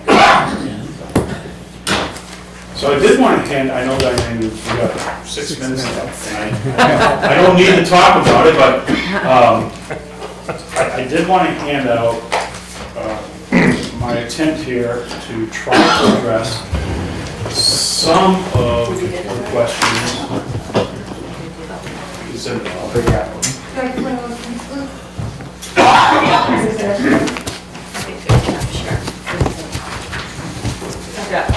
Rudy, you want one? I gave one. Oh, you got one. Great job.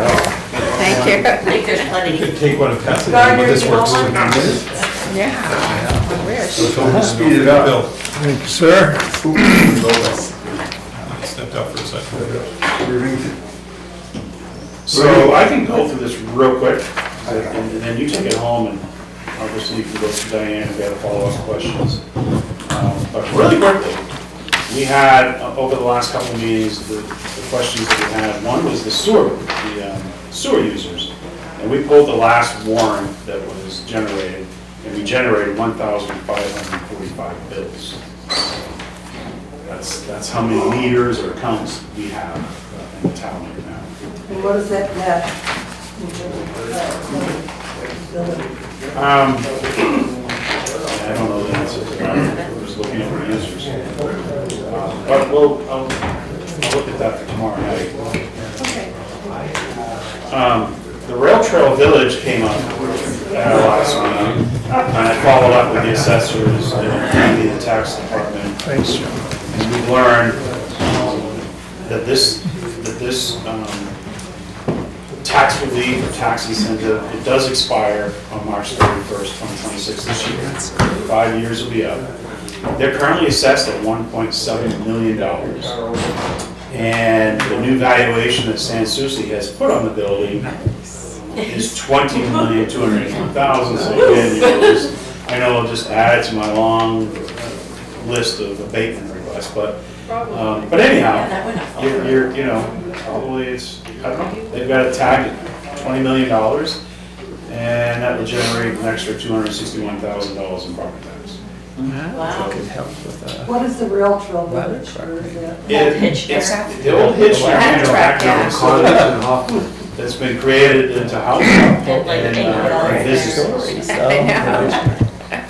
This is my Little League baseball field. Good selling. So, I think someone asked a question about how many parcels we have in Littleton, and based on what we found on the last tax billing, we have 3,258, of which 54 of these received an exemption. That's 100%, or has different types of exemptions, and 244 receive a tax credit. That would be, the tax credits would be the veterans. That question came from like, you know, well, basically, how many people are supporting the tax increases? Remember, we said we try to provide the services for 16 to 20,000 people, but it falls, all those expenses fall on the same. So now we know, yeah. So I already reported on this, and I went back, it's still, unfortunately, we're not going to be able to capture what that, what the increase or the pickup value is from 24 to 25, because when we entered the data, that data was overridden by the new valuation. What I can do, and I ran out of time, and I have done this before, this is actually good. This is a good benchmark. What Diane's brought up is something that should be benchmarked on an annual basis. So I can go back and take a look at the last 5 years, and I'll show you what your tax growth is, your valuation. Yeah, I was gonna say, there's none of that on your website. It goes all the way back. The most recent is 2017. Yeah, it's all of the, it's in your investment. I'll do that. It's a good question about the telephone at the transfer station, and I was so impressed with Riley, you know, I let her know how impressed I was, and she was quickly going through her notes there the last meeting, and found the exact increase for the breakout of her telephone costs.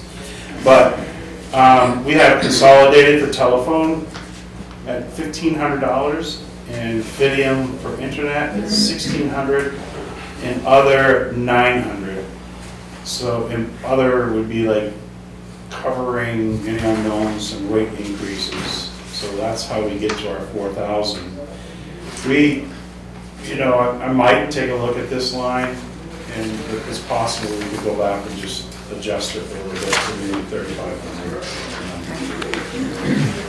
I will point out, though, that there's been some work that Lori had done the research on this, and you can see back in 23 we were paying 4,200. In 24 we paid 6,200, but it's because we had some termination fees and stuff that basically changing our internet and telephone service providers.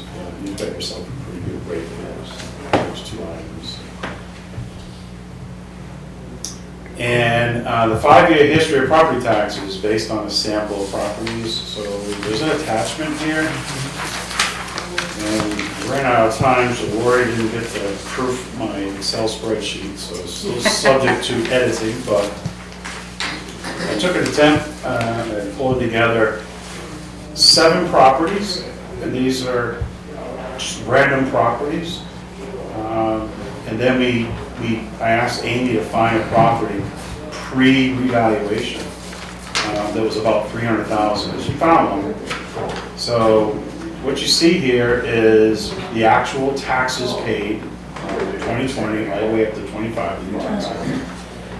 And I try to capture the 5-year actual increase,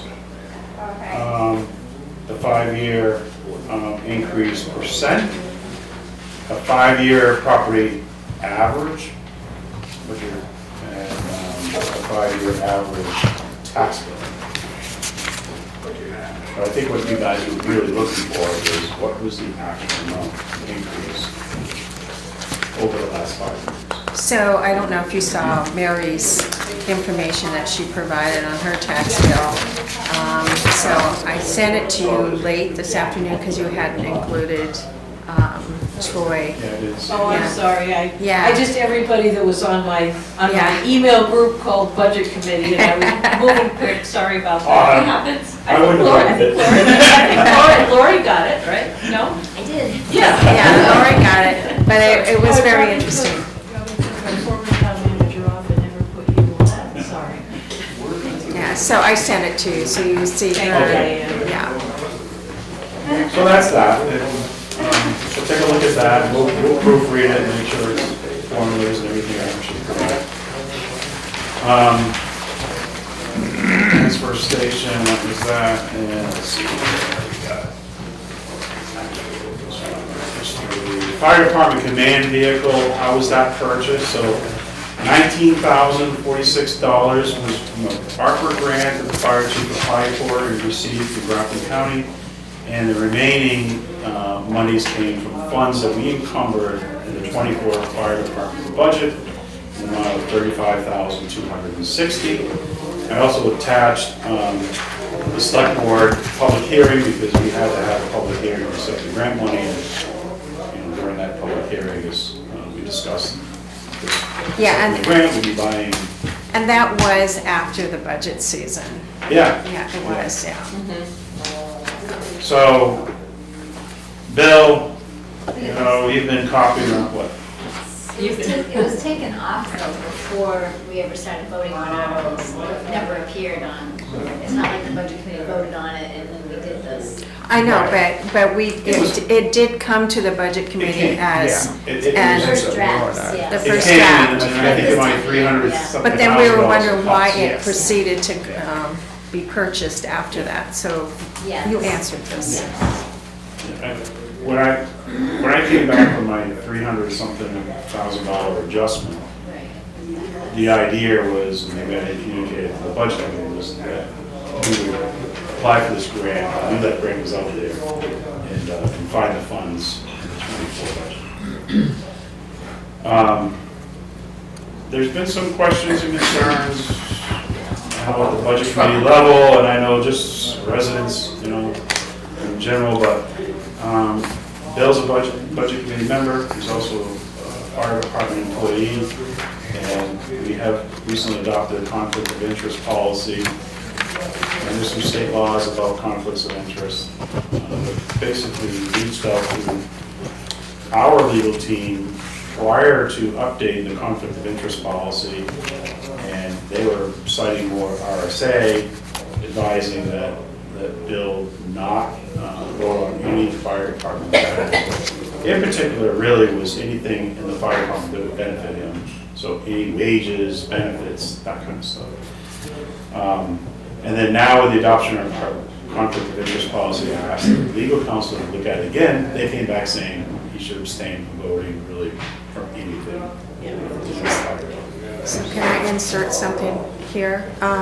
So Bill and I have filled out our conflict of interest form. You received the policy last week, and at the end of that policy is a conflict of interest form. We've done this before where everyone has filled this form out. If you could do that again and make sure you get it to me and to Troy at the next meeting, I'd appreciate it. So it is. I'll send it, I will send it out to everyone tomorrow again? or Okay. or something. Isn't it the same policy that, I didn't notice any differences in the policy?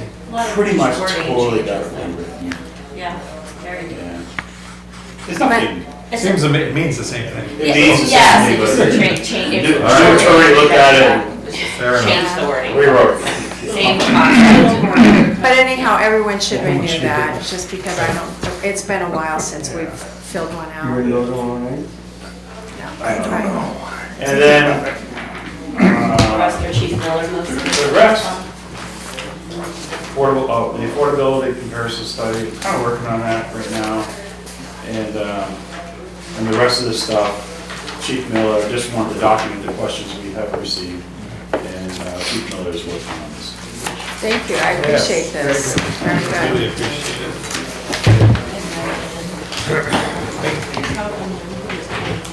What does encumbrance in the Leave the operating tickets. budget mean? I'm sorry, I So we need to go. Did I say something? And here, the encumbrance? You mean for the top one? You mean for that? Yeah, from the We have someone highlighted stuff, coming in at I don't 7. understand what the encumbrance. So is. the encumbrance In the is, line, yeah. oh, okay, the minutes, the meeting minutes. Yeah, the meeting So the minutes. encumbrance is something to do at year All end, right. and Mary, we identify, before we close the books, you we have someone identify coming in certain at 7? expenditures. Trump Island. Yeah. Okay, But Incurred, know that we incurred. but they did say to leave the tables, So that it you takes have to use we them. vote to And encumber. they'll put them away. It's We'll have a sheet here tonight. accounting procedure, I guess. That, okay, so that part I understand. So essentially, this is saying that the select board voted to promise the town's gonna pay, or to realize that liability in the future budget year. After the budget was The set? select board hearing was to accept the $19,000 We have to accept it. unanticipated revenue. We have So to we have to accept accept it and then authorize the expenditure of it, because we can't spend it until the board authorizes it.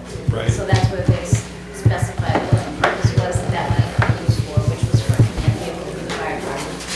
Gotcha. And it was, the chief went on to explain that it was going to be supplemented with funds encumbered from the 2024 budget because we had an excess of unexpended funds in 2024 due to several positions not being filled, and it was a really well, so it was an opportunity to get a piece of equipment in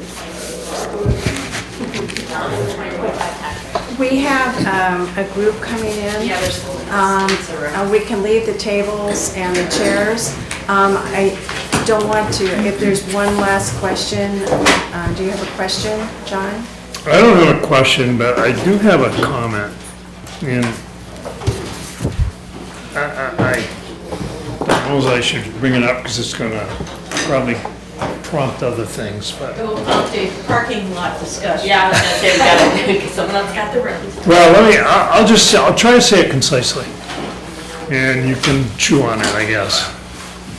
I am very unsure right now as a budget committee member and one to pass judgment on the budgets that we're looking at of what I'm really voting on. If you ask yourself who, what, where, when, and why, all bounded by time, since we're bounding towards the point where we've got to pull a budget together, I think the management of our budget process could stand some improvement. I think I'm not criticizing how hard people are working, but I think our process needs to be changed and improved. I think it's in some ways, by doing it individually in the departments that we have, we're generating a wish list. And we're not looking at the total cost to the taxpayers in the town. And I think we need some leadership at the top, select board, maybe Troy. I think you've got to say, we've got to target our budget, including warrant items, to a level that can be afforded by taxpayers.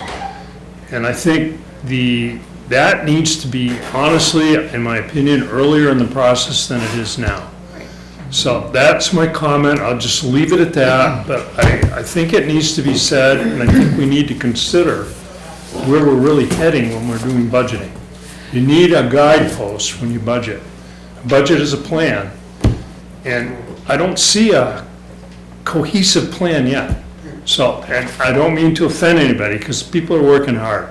So I don't fault If I tell that. you you're echoing Brian Ward's comments of 30 years ago, take it as a compliment. Well, I think over the years, I've seen too a change of how it's structured. It has been structured where at the very beginning of the budget discussion, we basically knew, and then the budget committee came in and kind of reviewed, and that was set by the Board of Selectmen. And it was the three, it went back a long time ago, but then I would see different chairs of the Board of Selectmen say, well, no, we really need to know everything that the departments need. We can't just tell them that they can't spend. And so it's kind of shifted.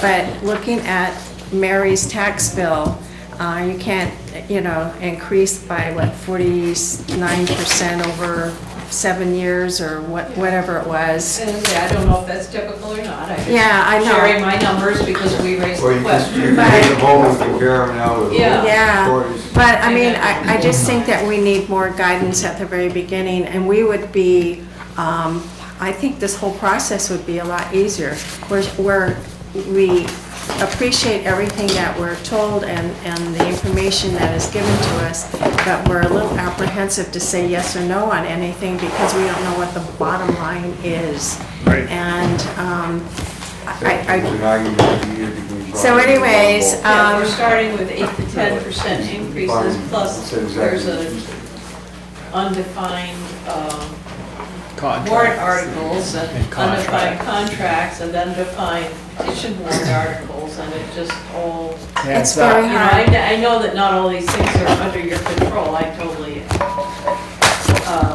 And there's always surprises, for sure. But it's just like, hard to get a grip on. Yeah. I understand. And I just think that, as we get closer to the end of this, obviously we're trying to put together a budget in July, and things are still very fluid. I mean, know exactly what some of the needs are for the ensuing year. So the warrant articles do kind of trickle in. But if you take a look at the warrant articles that are proposed right now that have a cost to them, I've looked at them, I put them together. I wish I had put more on the table. I've reduced what I thought we should be asking, but I believe 100% in every single warrant article that's in this proposed budget. I believe it. And unfortunately, it costs money to do them. If you want to get Remick Park, for example, you want to get some kind of movement going in Granite Park.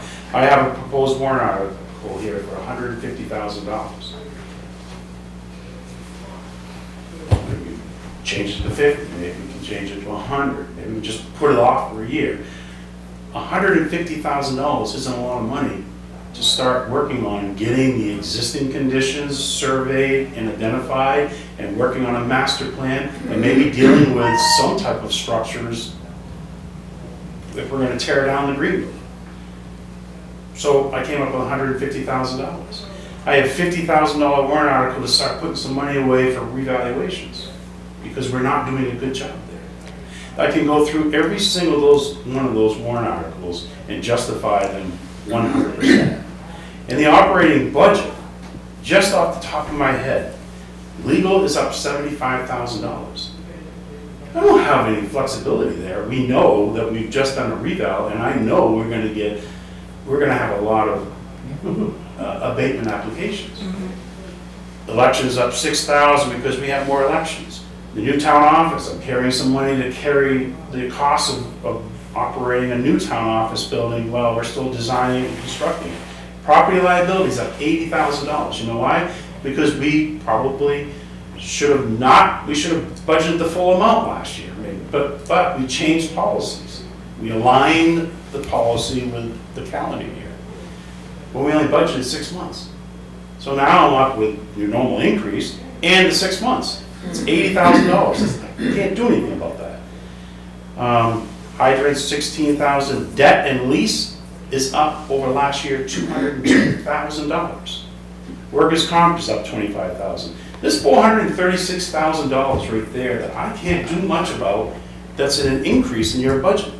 Let alone, I haven't added up, but the union contracts have been approved. I know that there's 2 that are not in there, but all the other 2 union contract wage increases are in this budget. So I get it, that 5 to 8% budget guidance that I put on myself and my department heads, it sounds large. I actually think it's realistic, given what we need to do, given the costs that we have.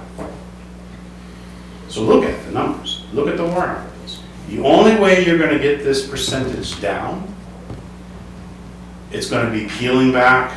Well, we won't increase the road paving $50,000. We won't do this, we won't do that. It's the only place you're going to find it.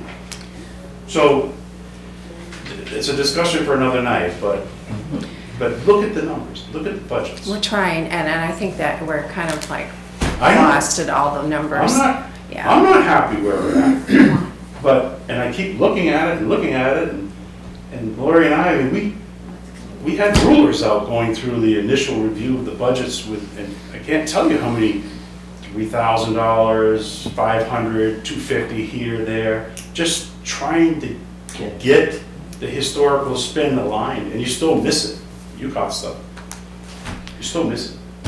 Littleton has changed so much though, you know, you did your numbers here, but the amount of poverty now, the amount of home ownership now. I mean, I used to live here a long time ago. My house is worth over $700,000 now that I built from scratch. How does something go from $100,000 when I left 11 years ago to $700,000 in value? This is what people are concerned about. It's not inflation, it's a pure greed. When rent goes from one point to another, you can't keep asking everybody to pay. This is why I was talking to you about the biggest thing on your agenda. I don't think it would ever pass. Troy, I never talked with her, just so you know. What was I that? never talked with her before. Well, first of all, we have another group coming in. Yeah. I just want to, first of all, I want to remind everyone next week's schedule, Monday for the school and Wednesday for here. Remember, it's the third week, so it'll be on a You Wednesday. will confirm that the school is at 5 o'clock. 5 o'clock, yeah. I'll And make that's sure- here as well? No, No. it's probably in the music room at the high Okay. school. Monday at school at 5. 5, and then Wednesday here at 5. I appreciate it. Troy, sorry, we're curmudgeons every once in a while, but No, I'm glad it came up because I want you to go back and take a look at the budget really hard and see where Troy Brown is really off base. Take a look, a real hard look and ask yourself, do you need this warrant article? Do you need this warrant article? Do you need this warrant article? So Troy, the only thing I'd add is I hear where you're coming from, but still, sacrifices have to be made sometimes. You can't ask people who are getting maybe 3% raises year after year after year to fund 5 and 6 and 8% raises in our amount of tax being raised. So that's unsustainable over time. Okay, but as the leader Yep, of this budget, yep, when I walk Remick Park this summer with Yep. over 40 people, and I hear, I can't believe this, what are we gonna do something? Well, deferred maintenance. So as a leader, I put a warrant article, $150,000. fair. I don't know what else to do. Yeah. I've done my job. all right, we have to, I'm sorry. Do I have a motion to adjourn? So moved. Second, all in favor? Another Thank you. choice. I'm sorry